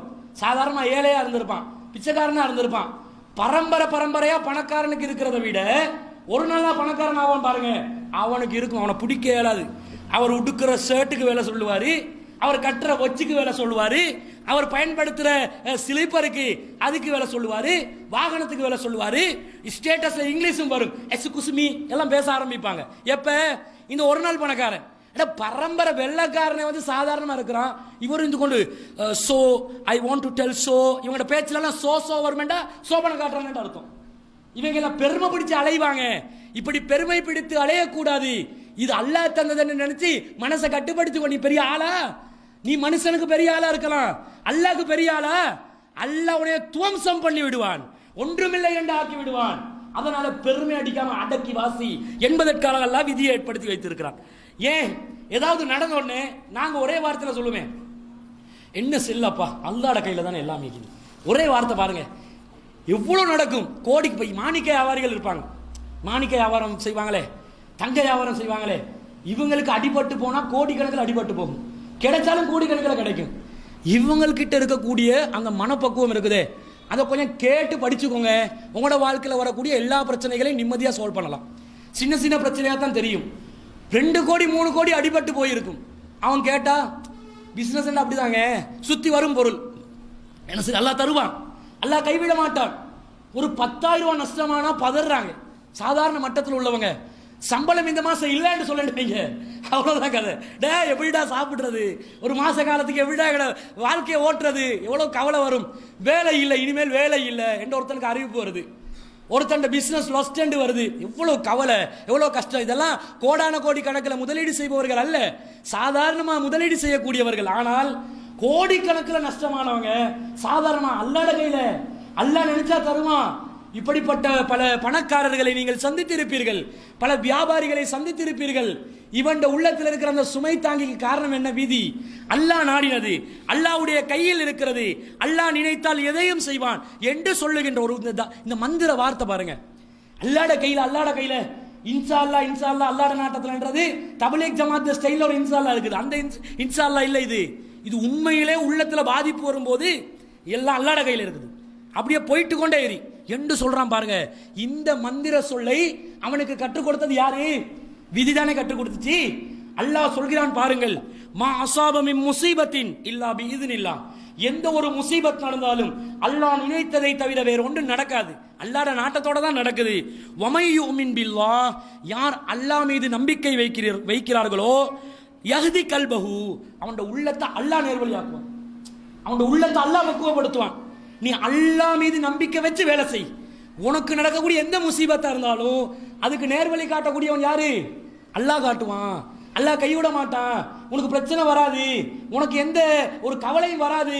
நீ சுமை தாங்கியாக நிற்பாய், நீ அதை தாங்கிக் கொள்வாய், உன்னுடைய சகஜமான வாழ்க்கைக்கு நீ சென்று விடுவாய் என்று அல்லாஹ் சொல்கிறான். குர்ஆன் வசனத்துல வருது. இதெல்லாம் வாழ்க்கையில நடக்கும் போது தான் எங்களுக்கே தெரிய வரும். சாதாரண விஷயங்களா பேசுறது. திடீரென்று ஒரு இழப்பு வருது. ஒரு குடும்பம் ஒரு தந்தை மீது தங்கி இருக்கும். அந்த தந்தையை எதிர்பார்த்து கொண்டே இருக்கும். தந்தை தான் உழைச்சி கொண்டு வந்து சாப்பிட தரணும். அந்த தந்தை தான் முழுக்க முழுக்க கஷ்டப்படணும். அவர் தான் குடும்பத்துக்கு பாதுகாப்பாக நிற்கணும். அவர் தான் அன்பு காட்ட வேண்டும். அவர் தான் அரவணைக்க வேண்டும். இப்படி ஒரு தந்தையின் மீது ஒரு குடும்பத்துடைய பாதுகாப்பும் உழைப்பும் உணவும் தங்கி இருக்கும். திடீரென்று அந்த தந்தை ஒரு ஆட்டோ டிரைவர் என்று வைங்க, போற வழியில் ஆக்சிடென்ட் ஆகி மரணித்து விட்டார். எப்படி இருக்கும்? என்ன நடக்கும்? அடுத்ததா என்ன நினைப்பான்? அந்த மனைவி என்ன நினைப்பான்? அவ்வளவுதானே, வாழ்க்கை போச்சே. ஒவ்வொருத்தன் ஆறுதல் சொல்ல வருவான். எதுக்கு? வாட்ஸ்அப்ல ஆறுதல் சொல்ல வருவான், வைபரில் ஆறுதல் சொல்ல வருவான், ஃபேஸ்புக்ல ஃப்ரெண்ட் ரிக்வெஸ்ட் போடுவான். குடும்பம் நடத்துறதுக்கு சரி வருமா? அப்படி போகுமா? அது சரி வராது. குடும்பம் அவ்வளோ கலாப்ஸ், அப்படியே இடிஞ்சு விழுந்துடும். பிள்ளைகள், படிப்புக்குள்ள பிள்ளைகள், அடுத்த கட்டமா படிப்பு, என்ன செய்யறது, என் சகோதரி எப்படி கரை சேர்க்கிறது, எல்லாமே கேள்விக்குறியா வந்து நிற்கும் போது அந்த இடத்துல அல்லாஹ்வை ஈமான் கொண்டு உள்ளத்தை சீர்படுத்தக்கூடிய ஒரு பக்குவம் இந்த விதி தரும். அதை நபிகள் நாயகம் செயல்படுத்தி காட்டி இருக்கிறார்கள். ஸைத் பின் தாபித் ரலியல்லாஹு, உஸாமா இப்னு ஸைத் ரலியல்லாஹு அன்ஹு அவர்களுடைய மனைவி ஸைனப் அவர்கள், அவருடைய மகனார் இறக்கிறார்கள். யமாமா என்ற பேரை நினைக்கிறேன், இறக்குறாங்க. இறக்கும் பொழுது நபிகள் நாயகம் வந்து சமுதாய பணியில் இருக்கிறாங்க, ஒரு வேலை செஞ்சு கொண்டு இருக்கிறாங்க, ஏரியால பொதுப்பணியில் ஈடுபட்டு கொண்டு இருக்கிறாங்க. இவங்க ஆள் அனுப்புறாங்க. ஸைத் ரலியல்லாஹு அன்ஹு சொல்றாங்க, அல்லாஹ்வின் தூதரே, உஸாமா இப்னு ஸைத் சொல்றாங்க, அல்லாஹ்வின் தூதரே, உங்களுடைய மகளார் உங்களை வீட்டுக்கு வருமாறு அழைக்கிறார்கள். இப்படி வந்து அவங்களோட மகன் மௌத்தா போயிட்டு, அவருடைய மகன் மரணித்து விட்டார் என்ற செய்தியை சொல்றாங்க. ரசூலுல்லாஹ்வுடைய யாரு? பேர குழந்தையோட அப்பா மகள் எப்படி சந்தோஷமா இருப்பாங்க, செல்லமா இருப்பாங்க, உசுறு தானே. உம்மா பாப்பா கிட்ட வளர்றதை விட பெற்றோர்களிடம் வளருவதுதான் அதிகம். அப்ப வந்து ரொம்ப பாசமா ரசூலா வேற இருப்பாங்க. ரசூலா என்ன வார்த்தை சொல்றாங்க தெரியுமா? ஃபஅர்ஸல யுக்ரிஉ ஸலாம, அந்த செய்தியை கொண்டு வந்து ஸைத் ரலியல்லாஹு அன்ஹு ரசூலா, என் மகளுக்கு சலாம் சொல்லி அனுப்புங்க. அஸ்ஸலாமு அலைக்கும் சொல்றது இருக்குது. சலாம் என்றாலே சாந்தி என்றது நாங்க எந்த அர்த்தத்தில் சொல்றோம்? அஸ்ஸலாமு அலைக்கும், அஸ்ஸலாமு அலைக்கும். சிலவங்க வீடியோ அண்டுவாங்க, சலாம் சொல்லுடா, அஸ்ஸலாமு அலைக்கும், உன்மேல் உங்கள் மீது சாந்தி, அமைதி, அந்த அமைதி, சொர்க்கத்தில் ஒரு அமைதி இருக்குது, அந்த அமைதி உண்டாகட்டும் அர்த்தம். இப்படி சலாம் சொல்லணும். இப்ப இவங்களுக்கு என்ன தேவை? ஸைனப் ரலியல்லாஹு அன்ஹுக்கு என்ன தேவை? சலாம் தேவை, அமைதி தேவை. அமைதி என்று சொல்லி அனுப்புங்கள். அப்ப சலாம் என்றதே ஒரு பிரார்த்தனையாக அந்த காலத்தில் நடைமுறையில் இருந்திருக்குது. இதை ஒரு மன ஆறுதலா சொல்லி அனுப்புறாங்க. சொல்லி அனுப்பி ஒரு வார்த்தையை சேர்த்து எக்ஸ்ட்ரா சொல்லி அனுப்புறாங்க. இன்னலில்லாஹி மா அஹத வலஹு மா ஆதா, அல்லாஹ்க்கு தான் எல்லாமே சொந்தம், அல்லாஹ் தான் எல்லாத்தையும் தந்திருக்கிறான், அவன் அதை எடுத்துக்கொள்வான். வக்குல்லுன் இந்தஹு பி அஜலின் முஸம்மா, எல்லாமே அல்லாஹ் கிட்ட குறிப்பிட்ட தவணை வரைக்கும் தான் இருக்கும். அதே மாதிரி வல் தஸ்பிர் வல் தஹ்தசிப், அவங்க பொறுமையா இருக்க சொல்லுங்க, இதற்காக கூலிகளை பெற்றுக்கொள்வாங்க. இந்த மாதிரி சொல்லி அனுப்புறாங்க. பேர குழந்தை மௌத்தா போயிட்டு செய்தி சொல்ல வர்றவங்களுக்கு சலாம் சொல்லிட்டு, அல்லாஹ் தந்தது அல்லாஹ் எடுத்துட்டான், நீங்க பொறுமையா இருங்க, அதுக்கு கூலி அல்லாஹ் தந்துருவான், இப்படி சொல்லி அனுப்புறது வந்து சாதாரண விஷயமா? எவ்வளவு சிம்பிளா ஒரு மேட்டரை எடுக்கிறாங்கன்னு பாருங்க. அவர் இழந்து விட்டார், இவர் இழந்து விட்டார், கணவன் விவாகரத்து செய்து விட்டார், எப்படி நான் வாழ்வேன்? நீ வாழு, உன்னால் வாழ முடியும். நீ தன்னந்தனியாக நின்றாவது உன்னுள் இந்த உலக வாழ்க்கையில் பல சவால்களை உனக்கு முறியடிக்க முடியும். தந்தை இல்லாவிட்டால் என்ன, உன்னுடைய கணவன் இல்லாவிட்டால் என்ன, உன்னுடைய சகோதரன் இல்லாவிட்டால் என்ன, நீ தன்னம்பிக்கையுடன் வாழு, உனக்கு வாழ்க்கையை அமைத்துக் கொள்ளலாம். அந்த இந்த விதி சொல்லி தருது. நபிகள் நாயகம் சொல்றாங்க சிம்பிளா, அசால்ட்டா, ஒன்றும் இல்லப்பா, அல்லாதது அல்லாஹ் எடுத்துனா போங்க. இப்படி நீங்க சொல்லி பாருங்களேன். உங்களோட ஊட்டாக்கள் ஏதாவது ஒரு பொருள், நல்ல ஒரு எல்இடி டிவியை கொண்டாந்து வைக்கிறீங்க, ஐபிஎல் கிரிக்கெட் மேட்ச் போயிட்டு கொண்டிருக்கிற நேரத்தில் திடீரெண்டு ஃபியூஸ் போயிட்டு டிவி உடஞ்சிருச்சு. இப்போ வந்து உங்களுக்கு செய்தி அனுப்புறாங்க, டிவி உடஞ்சிருச்சு, மெச்சை பார்த்து கொண்டு இருக்கிறோம், அல்லாஹ் தந்தது அல்லாஹ் எடுத்துட்டான். சொல்லுங்க பாப்பா, செருப்ப கலட்டு வேண்டுவாங்க. அல்லாஹ் தந்தது அல்லாஹ் எடுத்தானா, வந்து செஞ்சு தாயா, இதை ரிப்பேர் பண்ணி தருவியா, ஆள் அனுப்புவியா, அதை பண்ணுவியா, நீ வந்து இப்படி சொல்லுவியா? சாதாரண ஒரு டிவிக்கு இதுதான் பேச்சு, சாதாரண ஒரு பொருளுக்கு இதுதான் பேச்சு. ஆனா இஸ்லாம் என்ன சொல்லிச்சு? அப்படி பார்க்காதே, உயிர்களுக்கு கூட இதுதான் நிலை என்று இஸ்லாம் சொல்வதை நாங்கள் பார்க்கிறோம். அப்ப ஒரு மனோ தத்துவ ரீதியான ஒரு விஷயத்தை இஸ்லாம் சொல்லி தருகிறது. விதியின் மேல பள்ளி போட்டு நீ சரியான சாதாரண ஒரு சூழ்நிலைக்கு வந்து விடு. இதை கூட நம்பிக்கை சார்ந்தது தானே விதி, மனசால நினைக்கிறது தானே. வாயில ஏதாவது புலம்பிக் கொண்டே இருப்பாங்க, ஏதாவது பிரச்சனை வந்தா அப்படியாச்சு இப்படியாச்சு அப்படியாச்சு இப்படியாச்சுன்னு எல்லாத்துக்கும் தெரியும். ஆனாலும் அடுத்தவனுக்கு புலம்புறது, வாயால் அதை அடிக்கடி சொல்லிக் கொண்டு இருப்பது ஒரு பழக்கமா இருக்கும். இப்படியாச்சே இப்படியாச்சே, அப்படி போச்சே அப்படி போச்சே, எல்லாம் போச்சு தெரியும். எதுக்கு சொல்றானேடா, இந்த கவலைய வார்த்தை வழியாக வெளிப்படுத்தினால் ஒரு நிம்மதி கிடைக்கும் என்று மனுஷன் நினைக்கிறான். அது உண்மையும் தான். உளவியல் ரீதியாக கவலையை யாருக்காவது கூப்பிட்டு சொல்லுவாங்க பாருங்க. எதுக்கு சொல்றாங்க? அந்த ஆறுதலுக்காகத்தான். மனசிலே வச்சு இருந்தா அது அப்படியே பிரச்சனையா மாறிடும். சொல்லணும். இதுக்காக கண்ட நீண்டவங்களுக்கு ரோட்ல ஒருத்தன் போறான், நல்ல நேசத்துக்குரிய ஒருத்தன் போறான், இங்க வாடா என்ன பிரச்சனை என்ன தெரியுமா, நான் பெட்டால் அங்க இன்வெஸ்ட்மெண்ட் போட்டேனா, மீன் வியாபாரத்தில் சொல்லி போட்டேனா, விலாங்கு மீன் தாரன்னு சொன்னானா, போச்சான டேய் காது கடியன்னு நினைச்சு இங்கால வரும்போது அங்கால ஓடிடுவான். இவன் சந்திச்சா ஏ டு விசட் எல்லாம் சொல்லுவான். என்னுடைய ஒரு ஃப்ரெண்டு இருந்தார், இந்த தனிப்பட்ட செய்தி சொல்றேன், இந்த செய்திக்காக சம்பந்தப்படுத்தி சொல்றேன். அவரை யாராவது கண்டா கொஞ்சம் ஓடிடுவாங்க. ஏன் தெரியுமா, அஸ்ஸலாமு அலைக்கும் வலைக்கும் சலாம், என்ன செய்தி இப்படி கேட்டா போதும். நான் வந்து சுபோல இந்த கேள்வினா 2 பல்லு விளக்கிட்டு 2 ரக்கா தொழுந்துட்டு அப்படியே ஒரு டீயை குடிச்சிட்டு அப்படியே இங்க போயிட்டு அங்க போயிட்டு என்னைய சந்திக்க வர காட்டமுள்ள செயின் இருக்குது, அது அப்படியே சொல்லிடுவார். இதை கேட்கணுமா, சலாம் அலைக்கும் அப்படியே போயிட்டு கொண்டே இருக்கிறது, என்ன செய்தி என்று கூட கேட்கறது இல்லை. ஏன்னா அது சொல்லணும்னு நினைக்கிறாங்க, அது ஒரு விதமான உளவியல் பாதிப்பு தான். சொல்லணும்னு நினைக்கிறாங்க. ரசூல்லா வந்து என்ன சொல்றாங்கடா, அல்லாஹ் என்ன சொல்றான்டா, இப்படி சொல்லணும்டா கண்டறிந்ததை வளர்த்தி அடுத்தவண்ட காதுல எரிச்சலை ஏற்படுத்தாதீங்க, அடுத்தவனுக்கு ஒரு தொல்லையாக மாறிவிடாதீர்கள். சொல்லக்கூடிய வார்த்தையை நானே சொல்லித்தாரேன். என்னது, அல்லதீன இது அசாபத்துஹும் முசீபா காலு இன்னா லில்லாஹி வ இன்னா இலைஹி ராஜிஊன். ஏதாவது முசீபத் ஏற்பட்டால் இன்னா லில்லாஹ் நாங்களே அல்லாஹ்வுக்குரியவர்கள், வ இன்னா இலைஹி ராஜிஊன் நாங்களே அவனிடம் தானே திரும்ப செல்லவிருக்கிறோம் என்ற வார்த்தையே சொல்லுங்க. இது ஒரு மந்திர சொல். மந்திர சொல்லண்டா சூனியக்காரன் மந்திர சொல் இல்ல, அல்லாஹ் சொல்லி தர ஒரு விதமான ஒரு தத்துவ உளவியல் ரீதியான மனோ ரீதியான ஒரு மந்திர சொல். இது அடிக்கடி சொல்லும் பொழுது எங்களுக்கு உள்ள அந்த கவலைகள் எல்லாம் நீங்கிக் கொண்டே இருக்கும். அதை சொல்ல நாங்களே அல்லாஹ்வுக்குரியவங்க, அல்லாஹ் கிட்ட தானே திருப்பி போக போறோம். இது நம்ம சமுதாயத்துல எதுக்கு சொல்லி பழக்கம் என்றா, யாராவது மரணித்து விட்டால் தான் சொல்வார்கள். ஒரு பொருள் தொலைந்து விட்டது, இதை சொல்ல மாட்டார்கள். அல்லது ஏதாவது ஒரு விஷயம் அவர்கள் இழந்திருப்பார்கள், சொல்ல மாட்டார்கள். புகழ் பெயர் அந்தஸ்து இழப்பார்கள், இதை சொல்ல மாட்டார்கள். மண்டையை போட்டா மட்டும் சொல்றது. அதுவும் எப்படி சொல்லுவான் தெரியுமா, ஜனாசாக்களை பின்தொடர்ந்து செல்லக்கூடியவர்களை பாருங்கள். அந்த அஷ்ஹது அல்லா இலாஹ இல்லல்லாஹ் எல்லாம் சொல்லுவாங்க, இது பித்அத்தான ஒரு சொல். அதுல வேற எப்படி சொல்லுவாங்கடா, கூலு இன்னால் இல்லான்னு சொல்லணுமா அவங்க சொல்லுவாங்க. அந்த கூலுக்கு பதிலா என்ன சொல்லுவான், ஊலு என்றுவான். ஊலு இன்னால் இல்ல, ஊலு ஊலு இன்னால் இல்லலாம் யாரு சொல்லி தந்தா உனக்கு? சொல்ற வார்த்தை என்னன்னு தெரியாம சொல்றான். இவனுக்கு வந்து மன அழுத்தம் இல்லாம போமா? இல்லாம போவாது. பொருள் உணர்ந்து விளங்கி சொல்லணும். உம்மு சலமா ரலியல்லாஹு அன்ஹா அவர்களுடைய கணவன் இறக்கிறார்கள். இறக்கிற நேரத்தில் நபிகள் நாயகம் ஸல்லல்லாஹு அலைஹி வஸல்லம் இந்த துஆவை சொல்லி கொடுக்குறாங்க. எப்படி வருதுண்டா, ரசூலா சொல்றாங்க, மாமின் முஸ்லிமின் துஸீபுஹு முஸீபத்தன், ஒரு முஸ்லிமுக்கு ஏற்படக்கூடிய எந்த ஒரு தீங்காக இருந்தாலும் ஃபயகூலு மா அமரஹுல்லாஹு, அல்லாஹ் அவருக்கு கட்டளையிட்டதை அவர் சொல்ல வேண்டும். என்னது, இன்னா லில்லாஹி வ இன்னா இலைஹி ராஜிஊன் என்று சொல்ல வேண்டும். பிறகு என்ன சொல்ல வேண்டும், அல்லாஹும்ம அஜுர்னி ஃபீ முஸீபத்தி, அல்லாஹ் இந்த முசீபத்துக்காக எனக்கு நன்மையை தந்துரு, கூலியை தந்துரு. வா அஹ்லிஃப்லி ஹைரன் மின்னா, இதற்கு பதிலாக பகரமாக சிறந்த ஒன்றை எனக்கு தந்துவிடு என்று ஒவ்வொருவரும் கூற வேண்டும். அப்படி சொன்னால் இல்லா அஹ்லஃப் அல்லாஹு லஹு ஹைரன் மின்னா, அதற்கு பகரமாக அல்லாஹ் சிறந்ததை தந்து விடுவான். இங்க உள்ள உளவியல் என்ன தெரியுமா, இந்த துஆவை சொல்லணுமா, அல்லாஹும்ம அஜுர்னி ஃபீ முசீபத்தி வா அஹ்லிஃப்லி ஹைரன் மின்ஹா என்று சொல்லணும்.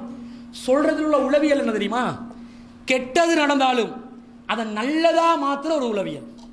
கெட்டது நடந்தாலும் உடனே மைண்ட் எப்படி ரசூலா மாத்துறாங்க, அல்லாஹ் எப்படி மாத்துறான், நடந்தது கேடு, அதை நினைச்சு மைண்ட் அதுக்குள்ளே கொண்டு போகாம இதுக்கு பதிலா இதை விட சிறந்தது அல்லாஹ் தருவான். நீங்க ஜனாசா தொழுவிக்கிறீங்க, தொழுவிக்கும் போது ஒரு துவா கேட்கணும். அந்த துவா நிறைய பேருக்கு தெரியும். நான் இப்ப 2-10 பேர்கிட்ட அந்த துவாவை கேட்கவா, ஜனாசா தொழுகையில ஓதுற துவாவை கேட்கவா, மதரசா புள்ளல் கிட்ட கேட்கிற மாதிரி நம்ம ஏகத்துவ பாரம்பரிய ஏகத்துவவாதிகள் கிட்ட ஜனாசா துவாவை கொஞ்சம் சொல்லுங்கப்பா என்று கேட்டா திக்கி தடுமாறி தலை குனிந்து இந்த பக்கத்துக்கே வரமாட்டாங்க அடுத்த பயானை கேட்கறதுக்கு.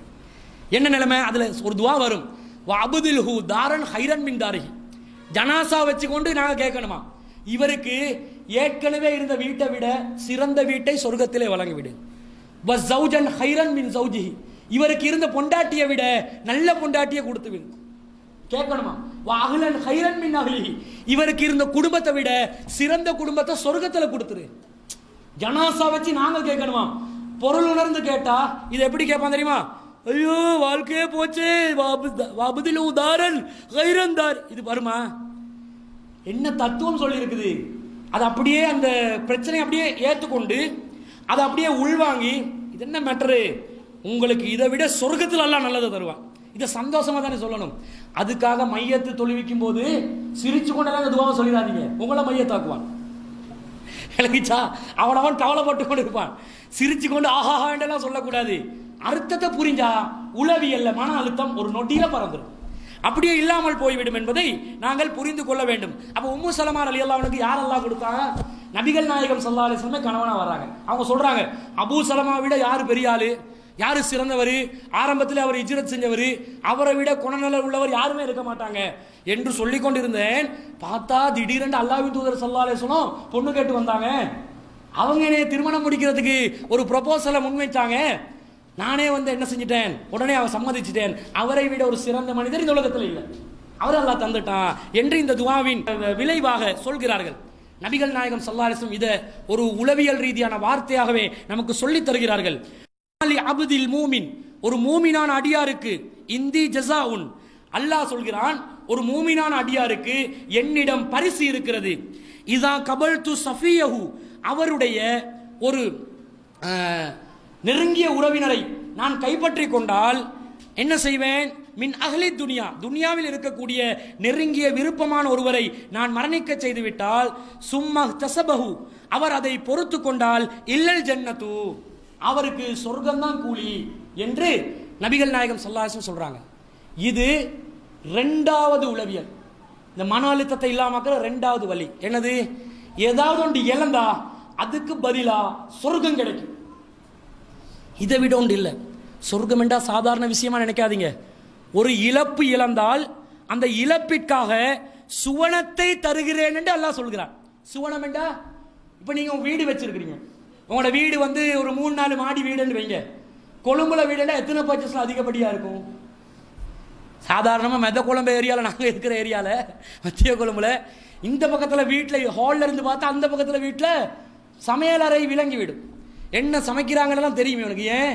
அதான் ஒரே ஹாலுக்குள்ளார வந்துடும் வாசம் எல்லாம். இதுதான் நம்ம வாழ்க்கை. அதிகமான மனிதர்களோட வாழ்க்கை இதுதான். சில நாட்டுப்புறத்துக்கு போனால் குடிசைகள் தான் இருக்கும், காணின் நிலம் நிறைய நிற்கும். ஆனால் இருக்கக்கூடிய இடம் ஒரு 2 பர்ச்சேஸ் 3 பர்ச்சேஸ் அவ்வளோதான். பர்ச்சேஸ் கணக்கில் இருந்தாலும் கூரை போட்டு எவ்வளோ இடத்துல இருப்போம்? குறிப்பிட்ட ஏரியா தான், ஒன்றுமே இல்லை இந்த உலகத்தில். சொர்க்கத்தில் எப்படின்னா அல்லாஹ்வின் தூதர் ஸல்லல்லாஹு அலைஹி வஸல்லம் சொல்றாங்க, சொர்க்கத்தில் ஒரு சாட்டையை வைக்கிற இடம் இருக்குது. சொர்க்கத்தில் ஒரு சாட்டையை வைக்கிற இடம் இந்த பூமியை விட, வானத்தை விட, அதுக்கு இடைப்பட்டதை விட சிறந்தது.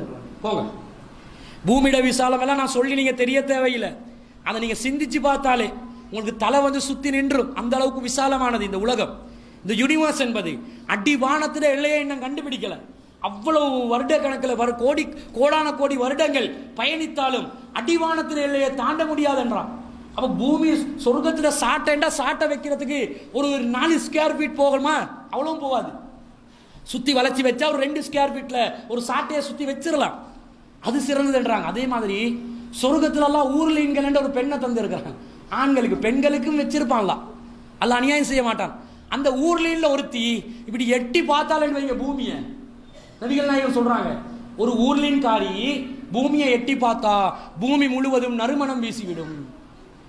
பூமி முழுவதும் நறுமணம் வீசிவிடும். நம்ம ஏரியால நறுமணம் வீசுதா? நல்ல பச்சை கலர்ல ஒரு பேரையே வச்சிருக்கிறான், நல்ல நறுமணம் வருகிறது. காணும் போக்கு இதான் நம்ம வாழ்க்கை. என்ன நறுமணம்? எங்க பார்த்தாலும் துர்வாடைகள், விஷக்கிருமிகள், நச்சுவாய்க்கள், இதுதான் எங்கட வாழ்க்கை ஓடுது. அது சொர்க்கம். அந்த சொர்க்கம் கிடைக்குதுன்னு அல்லாஹ் சொல்றான். நீ இழப்பை தாங்கிக்கோ. அப்ப சாதாரணம் தானே, ஒரு இழப்பு வந்தா போனா போட்டுமாப்பா, இதுக்காகவே இதை பொறுத்து கொண்டாலே எனக்கு சொர்க்கமாம், கண்ணெல்லாம் போனா சுவனமாம். எவ்வளவு ஒரு சுமை தாங்கியாக நிற்கிறது. அதனால் தான் அல்லாஹ் சொல்கிறான், வமல் ஹயாத்து துன்யா இல்லா லைபுன் வ லஹுவுன், இந்த உலக வாழ்க்கை என்பது கேலியும் கூத்தும் தான், வீணான வேடிக்கை, விளையாட்டு. இந்த உலகத்துல 2 துறைகள் தான் மேலோங்கி நிக்குது பாருங்க. ஒரு துறை என்ன? ஸ்போர்ட்ஸ், விளையாட்டு துறை. எவனாவது கிரிக்கெட் பேட்டை எடுத்து வருவான், எடுத்து வந்தா அவன் தான் உலகத்துல ஹீரோ. வந்தாரா தோனி நிப்பாரா, அவரை பாருங்க, அவர்கிட்ட மேனேஜ்மெண்ட். கோழி அடிப்பாரா, கோழி எல்லாம் பறந்து போற அளவுக்கு அடிப்பாரு. இது இல்லண்டா கூத்தாடிகள். யாரு? சினிமா நடிகைகள், சினிமா நடிகர்கள், பாடகர்கள். ஏஆர் ரஹ்மான் முஸ்லிம் என்பதற்கு பெருமையாக இருக்கிறது. ஏண்டா ஏஆர் ரஹ்மான் இசையமைத்துக் கொண்டிருக்கிறார். போச்சு, நரகத்தில் போயிட்டு 2 பேரும் இசை அமைக்க வரும். அவர் திரும்பி தௌபா கேட்கலண்டா. இப்படிதானே போகுது உலகத்தில். விஞ்ஞானத்துறை, கல்வித்துறை, பொருளாதாரத்துறை, எத்தனையோ துறைகள் இருக்கின்றன. ஆனால் உலகத்தில் பேசப்படுற துறை என்ன, அதிகமாக ஹைலைட் செய்கிற துறை என்னடா, கேலி கூத்து விளையாட்டுத்துறையும் இந்த மாதிரி களியாட்டத்துறையும். இது ரெண்டுக்கு தான் இடம் வச்சிருக்கிறான். இது ரெண்டு தான் பெருசா காட்டுறான். அது அல்லாஹ் இவ்வளவுதான்டா உலகம். நீங்க என்ன செய்வீங்க, வேணுமெண்டா ஒரு மியூசிக்கை போட்டு ஆடுவீங்க, வேணுமெண்டா ஒரு பெட்டை எடுத்து கிரிக்கெட் விளையாடுவீங்க, ஒரு பால் எடுத்து ஃபுட்பால் அடிப்பீங்க. வேற என்னதான் சாதிப்பீங்க இந்த உலகத்துல, வேற என்ன செய்வீங்க, இவ்வளவுதான். ஆனால் வலதாருல் ஆகிரத்து ஹைருன் லில்லதீன யத்தகூன, இறைவனை அஞ்சக்கூடியவர்களுக்கு தாருல் ஆகிரா, மறுமையுடைய வாழ்க்கை சிறந்தது. அல்லாஹ் சொல்கிறான் ஹைரும் வ அபுகா, அது சிறந்தது, நிலையானது. அல்லாஹ் கேட்கிறான் அஃபலா தாக்கிலூன், இந்த அற்பமான விஷயத்தை கூட நீங்க விளங்க மாட்டீங்களா, எவ்வளவு பெரிய ஒரு விஷயத்தை நான் தயாரித்து வைத்திருக்கிறேன், அது கிடைக்கும் என்றான் நபி அல்லாஹ் ரப்புல் ஆலமீன். நபிகள் நாயகம் கந்தக் யுத்தத்தின் போது, ஹைபர் கந்தக் யுத்தம், அஹ்ஸாப் யுத்தம் என்றும் சொல்வார்கள், ஹிஜ்ரி 4-5 போன்ற ஆண்டுகளில் இது நடைபெறுகிறது. அப்ப சல்மான் பாரிஸ் ரலியல்லாஹு அன்ஹு தான் அந்த கூட்டுப்படையினர் வந்து அவங்கள முறியடிக்கிறதுக்கு ஒரு ஐடியா சொல்லி கொடுக்குறாங்க. நாங்க அகழி தோண்டுவோம், அப்ப எல்லாரும் கீழே விழுந்துருவாங்க, நாங்க சுத்தி வளைச்சு அடிக்கலாம். அப்ப இந்த பேர்ல எல்லாரும் அகழி தோன்றாங்க. அப்ப நபிகள் நாயகம் ஸல்லல்லாஹு அலைஹி வஸல்லம் அகழி தோண்டக்கூடிய பணியில இருக்கும்போது முஹாஜிர்களும் அன்சார்களும், ஃபைதல் முஹாஜிரூன வல் அன்சார், முஹாஜிர்களும் அன்சார்களும் அகழி தோண்டிக் கொண்டிருந்தார்கள். ஃபீ கதாத்தின் பாரிதத்தின், குளிரான காலை பொழுதிலே. நான் கேட்குற அகழி தோண்டல, நம்ம பெருநாள் கிரவுண்டை கொஞ்சம் துப்புரவாக்குறதுக்கு சுப நேரத்துக்கு வர சொல்லுங்க. அகழி தோண்ட கூப்பிட்டா வருவானா இவன்? சஹாபாக்கள் குளிரான நேரத்து, குளிரண்டா மத்திய கிழக்கு நாட்டில் உள்ள குளிரை வந்து அங்கே போனவங்களுக்கு தான் தெரியும். மைனஸுக்கு போகும், ஜீரோக்கு வந்து நிற்கும், உதடெல்லாம் வெடிச்சிடும், ரத்தம் வந்துடும், மூக்கால வாயெல்லாம் ரத்தம் வந்துடும், இன்னும் பல பகுதிகளால் ரத்தம் வந்து விடும். அந்த அளவுக்கு குளிர், -3 போயிடும் மத்திய கிழக்கு நாடுகள்ல. அங்கே இப்ப சரி ஹீட்டரை வச்சு சமாளிச்சு கொள்றான். காலை பொழுதில், சுப வேளையில், அதிகாலை பொழுதிலே அகலை தோண்டி கொண்டிருந்தார்கள். சாப்பிடுவதற்கு சாப்பாடும் கிடையாது, கல்லை வயிற்றில் கட்டிக்கொண்டு இந்த பணியில் ஈடுபடுகிறார்கள். சாப்பாடும் இல்லை. இங்க கிரவுண்டை துப்புரவாக்க வர சொன்னா பால் பேக்கெட் வாங்கி கேட்பான். டீ வரலையா, 2 வேலையை செஞ்சுட்டு டீ வரலையா, உனக்கு அடிதான் கொடுக்கணும். அல்லாவுக்காக வேலை செய். அப்ப எல்லாம் எதிர்பார்த்து தான் வேலை செய்யறான். இவங்க தோன்றாங்க, அகலிகளை தோன்றாங்க. தோண்டி அவங்க சொல்றாங்க ஃபலம் யகுன் லஹும் அபீதுன், எந்த ஒரு உணவும் இல்லை அவங்க கிட்ட. யஅமலூன ஸாலிக லஹும், ஆனாலும் அதற்காக கவலைப்படாமல் அவர்கள் பணியில் வேலை செய்து கொண்டிருந்தார்கள். இதை நபிகள் நாயகம் ஸல்லல்லாஹு அலைஹி வஸல்லம் ஃபலம்மா ரா மாபிஹிம் மினன் நஸபி வல் ஜூஇ, இந்த குளிரையும் இந்த பசியையும் தாங்கிக் கொண்டு வேலை செய்வதை பார்த்து நபிகள் நாயகம் ஒரு துஆ கேட்கிறார்கள். அல்லாஹும்ம இன்னல் கைஸ கைஸுல் ஆகிரா, இறைவா வாழ்க்கைண்டா மறுமை வாழ்க்கை தான் இறைவா. இன்னும் பசி, எவ்வளவு கஷ்டம், இதெல்லாம் தாங்கிக் கொள்கிறோம், இதெல்லாம் பொருட்படுத்தாமல் இருக்கிறோம். ஏன், மறுமை என்ற ஒரு வாழ்க்கை இருக்கிறது, அந்த வாழ்க்கைக்காக நாங்கள் பாடுபடுவோம். இந்த கஷ்டத்தையும் பசியையும் ஒருத்தன் களத்தில் இருந்து சுமந்து கொண்டிருக்கும் போது என்ன நினைப்பான், எதுக்கு இவ்வளவு கஷ்டப்படுறோம், ராங் ரூட்ல போறோமோ அப்படின்னு யோசிப்பான். இவ்வளவு சிரமப்படுறோம், ஏன் தேவையில்லாத வேலை பார்க்கிறோமோ, எதுக்கு இந்த பிரச்சனைகளுக்கெல்லாம் முகம் கொடுக்கிறோம், எதுக்கு விமர்சனங்களுக்கெல்லாம் ஆளாகிறோம், நாம் ஒன்று நம்ம பாடொன்று இருக்கலாமே, இப்படியெல்லாம் யோசனை வரும் மனுஷன் என்ற வகையில. அப்ப நாங்க எப்படி அந்த மனநிலையை மாற்றிக் கொள்ளணும்டா, லா கைசு இல்லா கைசுல் ஆகிறா, மறுமை வாழ்க்கையை தவிர வேற வாழ்க்கை இல்லை, அதுதான் வாழ்க்கை என்று நாங்கள் நினைத்துக் கொள்ள வேண்டும். அந்த நபி தோழர்கள் இந்த பணியில எப்படி ஈடுபட்டாங்கடா, மேலதிகமான ஒரு தகவல் எப்படி சொல்றாங்கடா, அவங்க சொல்றாங்க, நபிகள் நாயகமே இந்த கஷ்டத்தை பார்த்து நாங்க ஓடுவோம்னு நினைக்காதீங்க. நஹனுல்லதீன பாயஉ முஹம்மதன் அலல் ஜிஹாதி மா ஹையினா அபதா, நாங்கள் தான் முஹம்மது ஸல்லல்லாஹு அலைஹி வஸல்லம் அவர்களிடம் உறுதிமொழி வழங்கி இருக்கிறோம், நாங்கள் உயிருடன் இருக்கும் காலமெல்லாம் அவரோடு சேர்ந்து ஜிஹாத் செய்வோம், பின்வாங்கி ஓட மாட்டோம், நாங்கள் தியாகம் செய்ய தயார் என்று உறுதிமொழி அளித்தவர்கள். எதற்கு நாங்கள் பயப்பட வேண்டும், எதற்கு நாங்கள் தயங்க வேண்டும்? எப்படி உளவியல் என்று பாருங்க. இந்த ஜிஹாத் என்ற அந்த பையத்தை எடுத்து, அந்த பையத்து ஒரு உளவியலாகி அது மர்மையிட பரிசை எதிர்பார்த்து வேலை செய்ய வைக்குது. அதான் சாம்ராஜ்யத்தை உருவாக்கினாங்க. அசைக்க முடியாத ஒரு சாம்ராஜ்யம் உருவானது. இங்கே உள்ளவங்கிட்ட கேட்டா நாங்களாவது வேலை செய்யறதாவது சாம்ராஜ்யத்தை உருவாக்குறதாவது போங்களா கொய்யாலேன்னு ஓடுவாங்க.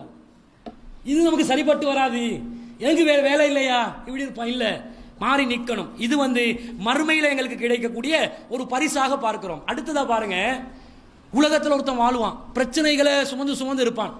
ஆனா அவனுக்கு மன அழுத்தம் எப்படி வரும் தெரியுமா? இந்த உலகத்திலே இவனை தண்டிக்கிறதுக்கு யாரும் இல்லையா? ஒருத்தன் காணி அபகரிச்சிருப்பான், ஒருத்த ஒரு நிலத்தை அபகரிச்சிருப்பான், ஒரு பொருளை அபகரிச்சிருப்பான், வீடொன்று அபகரிச்சிருப்பான், ஒரு வாகனத்தை அபகரிச்சிருப்பான், வியாபார தளத்தை அபகரிச்சிருப்பான், ஏதாவது ஒன்று பறி போயிருக்கும், அல்லது அடிச்சிருப்பான், தொல்லைப்படுத்திருப்பான், வழிப்பறி செஞ்சிருப்பான். இப்பெல்லாம் என்ன நினைப்பாங்க, இதுக்கு நியாயம் கேட்கறதுக்கு யாரும் இல்லையா? சினிமா வாழ்க்கையில ஒரு ஹீரோ வருவார் பாஞ்சு கொண்டு சூப்பர்மேன் மாய் வந்து ஹுய் என்ற ஒரு விசில் ஒன்று அடிச்சு அநீதி இழைக்கப்பட்டவருக்கு அப்படியே உதவி செஞ்சுட்டு போயிட்டுருவார். இந்த உலகத்தில் சினிமாவில் வருவான், நிஜ வாழ்க்கையில் ஒருத்தனை சுற்றி வளைச்சு அடிச்சா ஹீரோவே ஓடுவான். அவ்வளோதான் கதி, ஒன்றும் நிற்க தாங்கி பிடிக்காது. இந்த நேரத்தில் பலவீனமான ஆண்கள், பெண்கள், சிறுவர்கள் என்ன நினைப்பார்கள்? யாருடா எங்களுக்காக குரல் கொடுக்கிறது, எங்களுக்காக பேசுறது யாரு? ஒருத்தரும் இல்லையே, அநியாயம் செய்யப்பட்டிருக்கிறோமே, அநீதிக்குள்ளாகி இருக்கிறோமே என்று நினைச்சே பலவீனப்படுவாங்க. இவங்களோட உள்ளத்துக்கு சிலவங்க இருப்பாங்க, உலகத்தில் உஷாரா இருப்பான், ஒரு எல்பணத்தை கூட பறி கொடுக்க மாட்டான், கவனமா இருப்பான், ஒரு பேனையை கூட இலவசமாக கொடுக்க மாட்டான். இந்த மாதிரி ஆட்கள் உலகத்தில் இருக்க தான் செய்யறான். ஆனா அந்த மாற்றமா பலவீனப்பட்டவங்களோட நிலை என்ன? அவங்களுக்கு அல்லாஹ் மறுமை என்ற நம்பிக்கையிலே ஒரு மன ஆறுதலை வைத்திருக்கிறான். என்ன ஆறுதல்?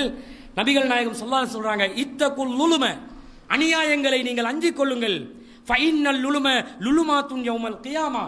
இந்த லுலும் என்பது, அநியாயம் என்பது மறுமை நாளிலே இருக்கக்கூடிய இருள்களில், பல இருள்களில் ஒரு இருளாக இருக்கும்.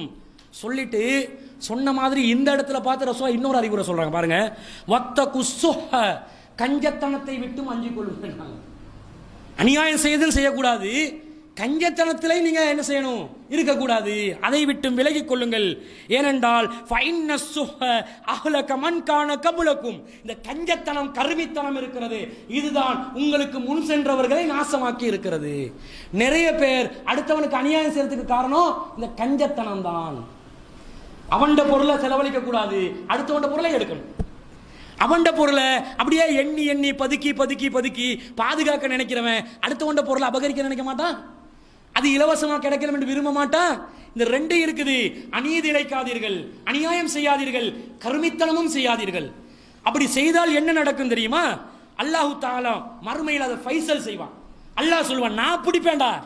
உலகத்தில் அநீதி இழைக்கப்பட்டவனுக்கு குரல் எழுப்புவதற்கு எந்த ஒரு நாதாரியும் இருக்கவில்லை, ஆனால் பாதிக்கப்பட்டவனுக்காக நான் நீதி வழங்குவேன். அல்லாஹ் தான் நம்முடைய சூப்பர் ஹீரோ. எங்கட சூப்பர் ஹீரோ யாரு? ரப்புல் ஆலமீன். அவன் நீதி நிலைநாட்டுவான். அந்த எண்ணம் வரும்போது அநியாயம், டேய் கண்ணீர் வடித்து சொல்கிறேன், மறுமையிலே நீ இதை சந்திப்பாய். இந்த அநியாயத்துக்கு அல்லாஹ் உனக்கு தண்டனை வழங்குவான். இது இவனுக்கு மனசுக்கு ஆறுதல் கொடுக்குமா இல்லையா? உனக்கு நான் அடிப்பேன்டா, ஆள் வச்சு மிரட்டு வேண்டான்னு சொல்ல தெரியாது, பலவீனம். அவன் என்ன சொல்லுவான்? ஏய் அல்லாஹ் ஒருத்தன் இருக்கிறான்டா, அவன் ரெண்டுல ஒன்று பாப்பான் என்னும் போது இவன் மன அழுத்தம் இல்லாம போயிடும், இவன் ஃப்ரீயா இருப்பான். நபிகள் நாயகம் சொல்றாங்க, லத்வத்துன்னல் ஹுகூக இலா அஹ்லியா யௌமல் கியாமா. நீங்கள் மறுமையிலே யாருடையாவது ஒரு பொருளை நீங்கள் அபகரித்தால் அதை ஃபைசல் செய்யும் வரைக்கும் மறுமையிலே அல்லாஹ் தஆலா அதை தீர்த்து வைக்க மாட்டான், ஃபைசல் செய்ய வைப்பான். எந்த அளவுக்கு? ஹத்தா யுகாதுலி சாத்தில் ஜல்ஹாஹி மினஸ் சாத்தில் கர்னாஹி.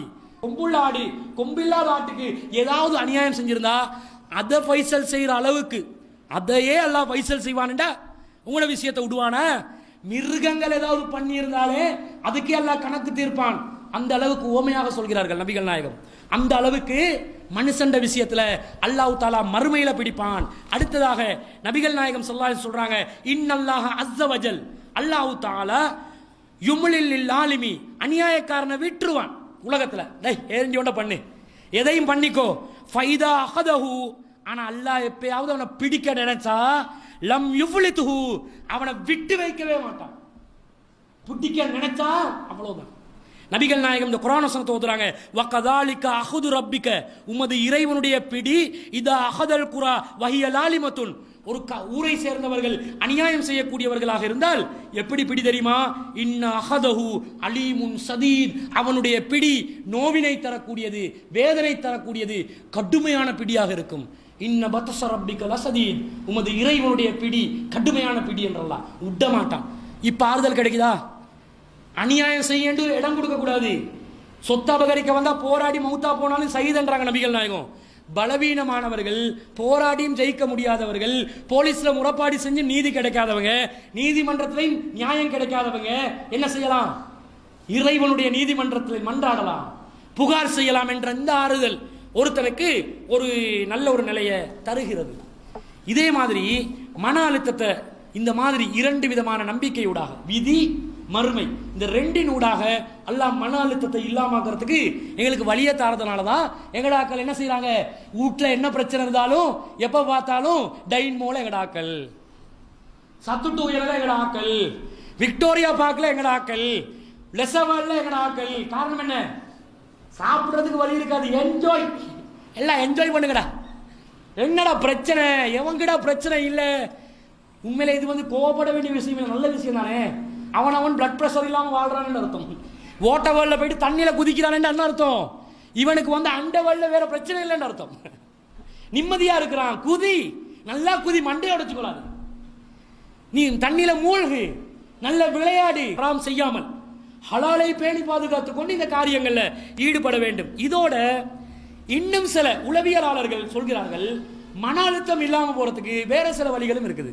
என்ன வழி? ஒன்று, புன்னகை ஒரு மருந்தாக சொல்றாங்க. புன்னகை, சிரிக்கணும். நேற்று சில செய்திகளை சொன்னேன். சிரிக்கிறேன்டா அஹாண்டு நாக்கு விளங்குறதுக்கு சிரிக்கிறது இல்லை, ஆனா சிரிக்கணும். நகைச்சுவை உணர்வுடன் வாழணும். சீரியஸாவே இருப்பாங்க எப்ப பார்த்தாலும். பாருங்க, ஒரு தக்குவாதாரி பழைய ஆலிம்களை போயிட்டு பக்கத்தில் நின்று பாருங்க, விட்டுவாண்டுவான்.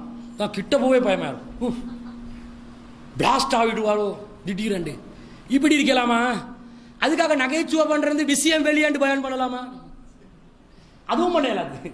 பேலன்ஸா இருக்கணும். வரவங்களுக்கெல்லாம் கையை காட்டுற, வரவங்களுக்கெல்லாம் கையை காட்டுற, பார்த்தா விஷயம் வெளியே இப்படின்னு சொல்றாங்க பயான்கள். இப்படி நகைச்சுவையும் இல்லை, 2க்கும் இடைப்பட்டதாக நகைச்சுவை உணர்வுடன் நபிகள் நாயகம் யாரை சந்திச்சாலும் புன்முறுகளுடன் தான் சந்திப்பாங்க. சாபாக்கள் சொல்றாங்க, எப்பயுமே நபிகள் நாயகத்தை கோபத்தோட சந்திச்சதே இல்லை. சிலவங்கிட்ட மோரக்கட்டை பார்த்தாலே கோபம் மாதிரி தான் இருக்கும், அவன் சிரிச்சாலும் கோபப்படுற மாதிரி தான் இருக்கும்.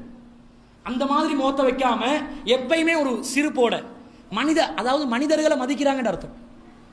அது சிரிப்பு என்பது என்ன தெரியுமா? இழிச்சவாங்கன்னு அர்த்தம் இல்லை. இதுக்காக சிலவங்க இருப்பாங்க, மூஞ்ச பார்த்தா எப்பயும் சிரிச்ச மாதிரி ஆயிக்கும், கோபப்படும் போது ஹின்னு கொண்டே இருக்கும். அப்படி இருக்கக்கூடாது, இழிச்சவாங்கன்னு அர்த்தம். சிரிக்கணும், ஒரு ஒரு அளவுக்கு சிரிக்கணும். நகைச்சுவை உணர்வுடன் வாழணும். இந்த காமெடி பண்ண வேணாண்டுவாங்க, எங்களை வச்சு காமெடி பண்ணிடாதீங்க. காமெடி பண்ண சொல்றாங்க நபிகள் நாயகம். அப்பதான் அவரோட வாழ்க்கை ஒரு மாதிரி ஆடும். நபிகள் நாயகத்துல சபையில அப்துல்லா என்ற ஒரு நபி தோழர் இருந்தார். அவருடைய வேலை என்ன? ரசூலுல்லாஹ்க்கு ஜோக்கு சொல்றது. சபையில சிரிப்பு காட்டுறதுக்கு உத்தரவு வைப்பாங்களே, சீரியஸா தான் எப்பயும் இருக்கணும். ரசூல் அப்துல்லாவை துரத்தி இருப்பாங்களா இல்லையா? போ, எப்ப பார்த்தாலும் சிரிப்பு காட்டுற வேலை. இவர் ஒருக்கா என்ன செஞ்சிட்டாரு, நபி தோழர் தான், அப்படி மப்படிச்சு வந்துட்டாரு. ரசூலா, என்னை சிரிக்க வைக்கக்கூடிய என்னுடைய நகைச்சுவை நண்பர், வாருங்கள் அமருங்கள் என்று சொல்லல, கசையடி தான். சிரிக்க வச்சாலும் அள வச்சாலும் ஒழுங்கா என்னோட இல்லாட்டி கசையடி என்றது உண்டு. நபிகள் நாயகம் ஜோக்கா இருந்திருக்கிறாங்க. ஒரு நபி தோழர் வர்றாரு, வந்து எஹ்மில்னி, அல்லாஹ்வின் தூதரே, என்னை சுமந்து செல்வதற்கு ஒரு வாகனத்தை தரமாட்டீர்களா அப்படின்னு கேட்கிறாங்க. அவர் ரசூலா சொல்றாங்க, இன்னி ஹாமிலூக்க அலா வலதி நாக்கத்தின், நான் ஒரு ஒட்டக குட்டி உனக்கு தரவா, அதுல உட்கார்ந்து பயணம் செய்றியா? இவருக்கு கோபம் போகுது. இன்னும் ஒட்டக குட்டியா? ஒட்டக குட்டிட மேல இருக்கேலுமா? அதே துள்ளி கொண்டு துடினமா ஓடும். ஆட்டுக்குட்டிட மேல பயணம் செய்வீங்களா? ஏலா, அந்த மாதிரி தான் ஒட்டக குட்டி. எப்படி இதுல என்ன? அவர் சொல்றாரு, வமா அஸ்னவுபி வலதி நாக்கத்தி, நான் ஒட்டக குட்டியை வச்சு என்ன செய்யலாம் அப்படின்னு கேட்கும்போது ரசூலா சொல்றாங்க, வஹல் தலீதுல் இபிலி இல்ல நூக், ஏனப்பா எந்த ஒரு ஒட்டகமா இருந்தாலும் அது இன்னொரு ஒட்டகத்துல ஒட்டக குட்டி தானே, பெரிய ஒட்டகம் தான் உனக்கு தருவேன். அந்த ஒட்டகம் யாருடையது? அதுல தாயாருக்கு பிறந்த தாயாருக்கு குட்டி தானே. இவர் 40 வயசு கிளட்டி கட்டையா இருப்பாரு. 40 வயசு கிழவனா? ஓ, அதான் ஒரு வயசு, நல்ல வயசு அது 40ன்றது. கிழவன் இல்லை, ஆனா அது ரிவர்ஸ்ல போற ஸ்டார்ட் ஆகிற டைம் தான் அது. படி தாண்ட தாண்ட தாண்ட மையவாடியை நோக்கி போறது தான் அது உண்மை. ஒரு மிடிலான ஏஜ் 40. இப்ப இந்த 40 வயசுல இருக்கிறவர் அவரை பாருங்க, அவர் பச்சை புள்ள அப்படியேண்டா, இவனை போயிட்டு பச்சை புள்ளன்றியடா. அவன் உமாக்கு பச்சை புள்ள தானே, உம்மோட மடியில போயிட்டு படுப்பான இல்லையா? 40 வயசு 50 வயசுல இன்னும் பெரிய தாடியை வச்சு பழு தீக்கும். அது அப்பமேட்டு தாயிட மடியில அவன் சாய்வானா இல்லையா? தாய்க்கு அவன் செல்ல புள்ள தானே, கிழவனா இருக்கட்டும். இந்த மாதிரி நபிகள் நாயகம் சொல்றாங்க, எந்த ஒட்டகம் இருந்தாலும் இன்னொன்றுக்கு குட்டி தானடா, எந்த ஒட்டகமா இருந்தாலும். அதுதான் சொன்னேன்ன்றாங்க. அப்படியா? நபிகள் நாயகம் ஜோக் அடிச்சிருக்கிறாங்களா இல்லையா? ஜோக் அடிச்சாங்க. இதே மாதிரி இன்னொரு சந்தர்ப்பத்தில் நபிகள் நாயகம் ஸல்லல்லாஹு அலைஹி வஸல்லம் அவர்கள் இன்னொரு ஜோக்கு செய்யறாங்க. என்னது? உமைர் என்ற ஒருவர் இருந்தார். உமைர் என்பவர் அவர் உம்மு சலமா ரலியல்லாஹு அன்ஹா அவர்களுடைய மகனார். உமைர் அவனுடைய மூத்த அபூ தல்ஹாவுடைய மகன் என்று நினைக்கிறார் உமைர். அவங்க வந்து நுமைர் என்று சொல்லக்கூடிய ஒரு பறவை வச்சிருந்தாங்க, சின்ன பறவை. அந்த பறவை மௌத்தா போகுது. பறவை மௌத்தா போனோடனே இந்த உமைரை பார்த்த உமைர் தான் உம்மு தல்ஹா. இந்த உமைர் தான் அந்த மௌத்தா போகிற நேரத்தில் கஃனிட்டு கணவனோட இல்லறத்தில் ஈடுபடுவாங்களே அந்த உமைர். அபூ தல்ஹா உம்மு தல்ஹாட வரலாறு. அப்போ இந்த உமைர் வந்து பறவை மௌத்தா போயிடுச்சு, பறவை மௌத்தா போச்சுட்டு ஒரே ஒரு பக்கத்தை பிடிச்சி கொண்டு யோசனையில இருக்கிறது, கவலையில். நபிகள் நாயகர் ஸல்லல்லாஹு அலைஹி வஸல்லம் உமைரை கண்டா ஃபரஆஹு ஹஸீனன், உமைரை கவலையுடன் நபிகள் நாயகம் பார்த்தார்கள். அவன் கவலைப்பட்டிருப்பதை பார்த்தார்கள். உடனே நபிகள் நாயகம், யா அபா உமைர், ஏ உமைரின் தந்தையே, மா ஃபாலன் நுஐர், நுஐருக்கு என்னடா ஆச்சு கேட்க போக அவருக்கு இன்னும் வயினாகுமா இல்லையா, நானே கவலையில் வைக்கிறேன், நீங்க என்ன அதை ஞாபகப்படுத்தி கொண்டு இருக்கிறீங்க. இந்த மாதிரி சின்ன பிள்ளைகள் என்னன்னா அவனோட நோயிற்கு என்னாச்சு மூத்தா போச்சா, இப்படி இப்படி இப்படி நையாண்டி பண்ணி நகைச்சுவை உணர்வோட நபிகள் நாயகம் வாழ்ந்தாங்க. இப்படி இருக்க சொல்றாங்க. மன அழுத்தத்துக்கு இதுல மருந்து இருக்குதான், இது ஒன்று. இன்னொன்று சொல்றாங்க இதுக்கு ஆப்போசிட் ஆனது, மன அழுத்தம் இல்லாமல் போறதுக்கு நல்ல அழ சொல்றாங்க. பொம்பளைகளுக்கு சொல்லவே தேவையில்லை. எங்கால தான் அந்த கண்ணீர் வருதோ அல்லாஹ் ஆலம். சம்சம் கிணத்துல தண்ணி வத்தினாலும் இவங்க கண்ணுலண்டா தண்ணீர் வத்தாது, அவ்வளவு வருது. எதை கேட்டா ஹுப் டப் ஓப்பன் த டோர், அவ்வளவுதான். இனி வந்து கொண்டே இருக்கு. கொஞ்சம் அசையலா இசையலா கண்ணீர் எங்கால வரவழைக்கிறாங்கன்னு தெரியாது. இந்த அழ சொல்றாங்க. நல்ல அழுங்க. உங்களுக்கு மனசுல பிரச்சனையா, சொல்றதுக்கு யாரும் இல்லையா, நல்ல தனிமையில் இருந்தாவது அழுங்க. அப்படி அழுந்தால் உங்களுடைய எமோஷனால கண்ணீர், எமோஷனில் வரக்கூடிய கண்ணீர், அதுக்கு சொல்றாங்க என்ன கண்ணீர் என்று சொன்னா உணர்ச்சி சார்ந்த கண்ணீர். இந்த உணர்ச்சி சார்ந்த கண்ணீர் வெளிப்படுத்தப்பட்டால் உங்களுடைய மன அழுத்தம் குறைந்துவிடும். கண்ணீர்ல பல வகை இருக்குது. கண்ணில் ஏதாவது ஒன்று குத்திச்சண்டா அப்ப கண்ணீர் வரும். அதே மாதிரி சாதாரணமாக வரக்கூடிய கண்ணீர்கள் இருக்கிறது. ஏதாவது ஒன்று கவலையில அல்லது சந்தோஷத்துல இமோஷன் ஆகி வரக்கூடிய கண்ணீர்ல, கண்ணீர் அதிகமாக வரும்போது சொல்லுகிறான் அதிலே H2O நீர், தண்ணி அதிகமாக வரும். அதே மாதிரி இது பேர் கொஞ்சம் விசாலமானது, ஆனால் பதிவு செய்யறதுக்காக சொல்லிக் கொள்றேன். என்னன்னு சொன்னா எட்ரோனோகோர்டிகோட்ரோபிக் என்று சொல்லக்கூடிய ஒரு ஹோமோன் சுரக்கிறது. அதே போன்ற லிவ் என்கஃபின் என்று சொல்லக்கூடிய ஒரு ஹோமோன் சுரக்கிறது.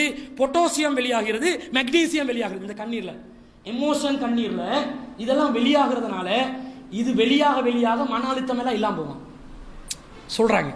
இதை செய்ய சொல்லி ஆச்சரியம் என்ன தெரியுமா, இந்தியால ஒரு பிராந்தியத்தில் என்ன செய்யறாங்க, சூரத் நகரத்தில் ஒரு கிளப்பை வச்சிருக்கிறாங்க. பிபிசி நேத்தரம் இந்த செய்தியை வெளியிட்டாங்க. ஒரு கிளப் என்னடா, கிரையிங் கிளப். அதுக்கு பேரு அழுகை சங்கம். அழுகை சங்கம். அங்க மாசத்துக்கு ஒருக்கா கூடுவாங்க மசூரா பண்றதுக்கு. என்ன மசூரா, எல்லாரும் இருந்து அழுகிறது, அழுவாங்க, பிம்மி பிம்மி அழுவாங்க. பெரிய பெரிய கிளடு கெட்டெல்லாம் வரும், எல்லாம் பிரஷர்காரன் தானே வருவான், வந்து அழுகிறது. அழ வராதே, சும்மா அழ வருமா? ஆம்பளைகளுக்கு சும்மா அழ வருமா? பொம்பளை சும்மா அழுதுருவாங்க. அழுகண்டா அழுதுரும், காரணமே தேவையில்லை. ஆம்பளைகளுக்கு அப்படி அழ வருமா? வராது. ஆம்பளைகள் அழவே மாட்டான். அழுந்தாலும் முதல்ல கண்ணீர் தான். ஏதாவது காரியத்தை சாதிக்க தான் அழுவான். பொண்டாட்டிக்கிட்ட போய் எழுவான். என்னது, நகைகளுக்கு ஆட்டையை போட.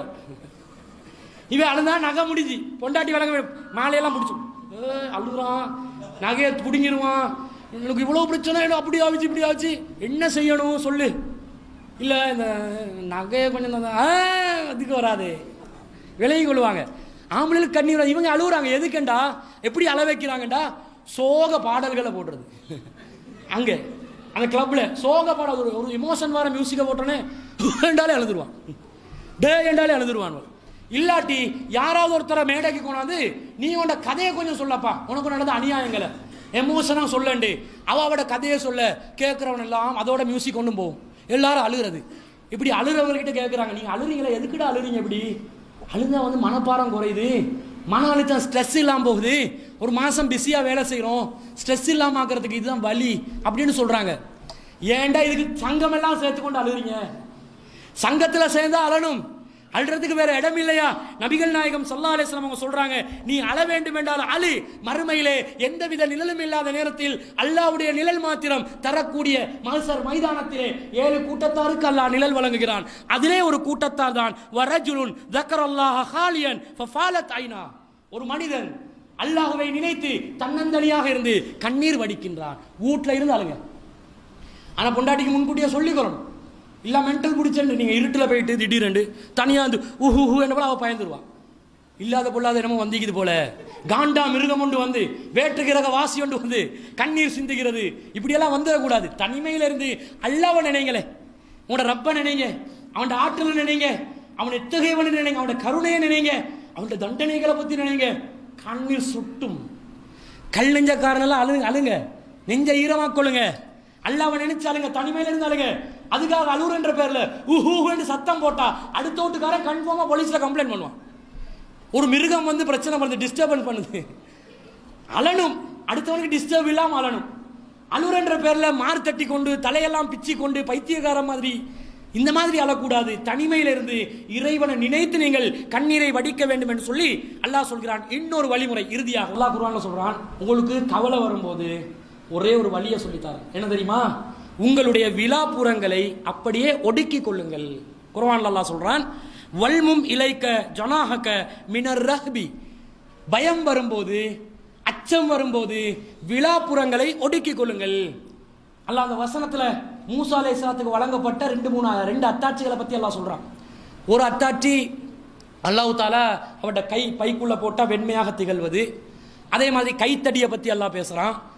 மூணாவதா இதை சொல்றான் அல்லாஹ். இதை சொல்லிட்டு ரெண்டு அத்தாட்சி வழங்கி, மூணு விஷயத்தை சொல்லி ரெண்டு அத்தாட்சி வழங்கினோம் என்றான். அப்போ ரெண்டு அத்தாட்சி வந்து அந்த சமுதாயத்துக்குரியது. மூணாவதா சொல்லப்பட்ட இந்த விஷயம் ஒட்டுமொத்த சமுதாயத்துக்கு உரியது. அது என்ன? பயம் வரும்போது விழாப்புறங்களை ஒடுக்கிக் கொள்ளுங்கள். விழாப்புறத்தை ஒடுக்குறேன் எப்படி? இந்த கெண்டையோட உடம்பை அப்படியே சேர்த்து கொண்டு அப்படியே சுருங்கி படுப்போம் பாருங்க. குளிர் நேரத்தில் சுருங்கி படுப்போம். குளிர் நேரத்தில் ஏன் விரிஞ்சு படுக்க மாட்டோம்? ஹாயா விரிஞ்சு குளிரை தாங்க முடியாது. அது தாங்குற சக்தி அதான் அப்படி சுருங்கிறது. இவ்வாறு நீங்கள் விழாப்புறங்களை ஒடுக்கிக் கொள்ளுங்கள் அல்லாஹ் சொல்றான். அது ஒடுக்கும் போது ஒரு ஹோமோன் சுரக்கிறது. என்ன ஹோமோன்டா, ஒரு அன்பும் அரவணைப்பும் கிடைக்கிற மாதிரி ஒரு ஃபீலிங். அந்த ஃபீலிங் வரும்போது இதயத்துல இடம் அப்படியே சுருங்கி, இதயம் விசாலமா இருந்தா என்னமோ நடக்க போற அந்த இடத்துல இருக்கிற மாதிரி ஒரு ஃபீலிங் வரும். நீங்க ஒரு ஊஞ்சல் ஆடும் போது அப்படியே மேல இருந்து கீழே வரும்போது ஒரு ஃபீலிங் வரும், கீழே இருந்து மேல போகும்போது ஒரு ஃபீலிங் வரும். பாத்தீங்களா? உள்ளம் வந்து விரிவடைய பயம் கூடும், உள்ளம் சுருங்க பயம் குறையும். அதான் ஊஞ்சல்ல நீங்க பாக்குறீங்க. இப்படியே கீழே வரும்போது ஒரு விதமான ஃபீலிங், திரும்ப மேலே போகும்போது அந்த ஃபீலிங் வராது. மேலே போக போல உள்ளம் சுருங்கும், கீழே வரும்போது உள்ளம் விரியும். அதான் அந்த ஃபீலிங். அப்ப இந்த ஃபீலிங்கை நீங்க என்ன செய்யுங்க? விழாப்புறத்தை ஒடுக்கி கொண்டு பயத்தின் போது நீங்கள் எடுத்துக்கொள்ளுங்கள். இப்ப திடீரென்று ஒரு புலி வருது, பயம் வருது. இப்ப என்ன செய்யணும்? நீங்க விழாப்புறத்தோட ஒதுக்கி இருந்தா நீங்க மவுத்து. அதை சொல்லல. அந்த இடத்துல என்ன செய்யணும்? on your mark, get set, ready, go. அந்த டைம்ல இல்ல. இதை போயிட்டு யாராவது ஏதாவது நடந்து எனக்கு வழக்கு போட்டுருவாங்க. இப்போ தேவையில்லாத பிரச்சனை. அல்லாஹ் குர்ஆன்ல சொன்னது அதை இல்லை. நீங்க தனிமையில் இருக்கிறீங்க, ஒரு விதமான பய உணர்வு, படபடப்பு, ஒரு விதமான கவலை எல்லாம் என்னது? மனநோய் தானே, உளவியல் பிரச்சனை தானே. அந்த மாதிரி வரும்போது அப்படியே சுருங்கி யாரோ உங்களை அரவணைக்கிற மாதிரி இருக்கும். பயம் வந்தா நபிகள் நாயகம் என்ன செஞ்சாங்க? வஹி எடுத்து வரும்போது மனைவி கிட்ட சொன்னாங்க, ஜம்மிலூனி, என்னை போர்த்தி விடுங்கள். எதுக்கு? அந்த பயத்தை இல்லாம. பயத்தின் போது ஒரு ஆறுதல், அரவணைப்பு தேவை. அதை செய்தால் மன அழுத்தம் நீங்கிவிடும் என்று அல்லாஹ் ரப்பல் ஆலமீன் சொல்கிறான். இது இறைவேதம் என்பதற்குரிய ஒரு சான்று, இது உளவியல் தீர்வு. இதே நேரத்தில் கடைசியாக உளநல மருத்துவர்கள், ஆய்வாளர்கள் சொல்கிறார்கள், உங்களுக்கு மன அழுத்தம் கூட இருந்தா நல்ல நொறுக்கு தீனி சாப்பிடுங்க. கடலை, சாக்லேட்டு, டிப்பு எடுத்து நல்லா அடி. அளவு கடந்து சாப்பிட்டா எதுவுமே நஞ்சு தானே, அளவுக்கு மீறினா அமிர்தமும் நஞ்சு. நொறுக்கு தீனி சாப்பிடுங்க. குறிப்பாக ஒரு குறிப்பிட்ட அளவு, ஒரு வாரத்திற்காவது 2 வாரங்களுக்கு ஒரு முறையாவது சாக்லேட் 1.4 ounce சாப்பிடுங்க. இனிப்பு தீனி இருக்குது. நபிகள் நாயகம் அதிகமாக எதை விரும்புவாங்க? இனிப்பு தீனி தான் விரும்புவாங்க. இந்த உரப்பு திங்கிறவங்க இருக்கிறாங்களே, காரமான சாப்பாடு சாப்பிட்றவங்க எல்லாம் கல்லெஞ்சக்காரங்க தான் கூடுதலாக. இப்படி சொல்லலை, அதிகமான வாய்ப்புகள் இருக்கு. வேண்டாம், அந்த காரத்தை பழகி எதையுமே காரமாகவே ஃபேஸ் பண்ணுவாங்க, கட்டுக்கடுப்பாகவே இருப்பாங்க. எப்பயும் இனிப்பு தீனிக்கு கூடுதலான ஆசைப்படுறவங்க ஸ்வீட்டாக இருப்பாங்க, எப்பயுமே கூலாக இருப்பாங்க. இந்த மாதிரி ஒரு பொதுவான சைக்காலஜி இருக்குது. மாறியும் இருக்கலாம், பெரும்பான்மையை வச்சு சொல்றது.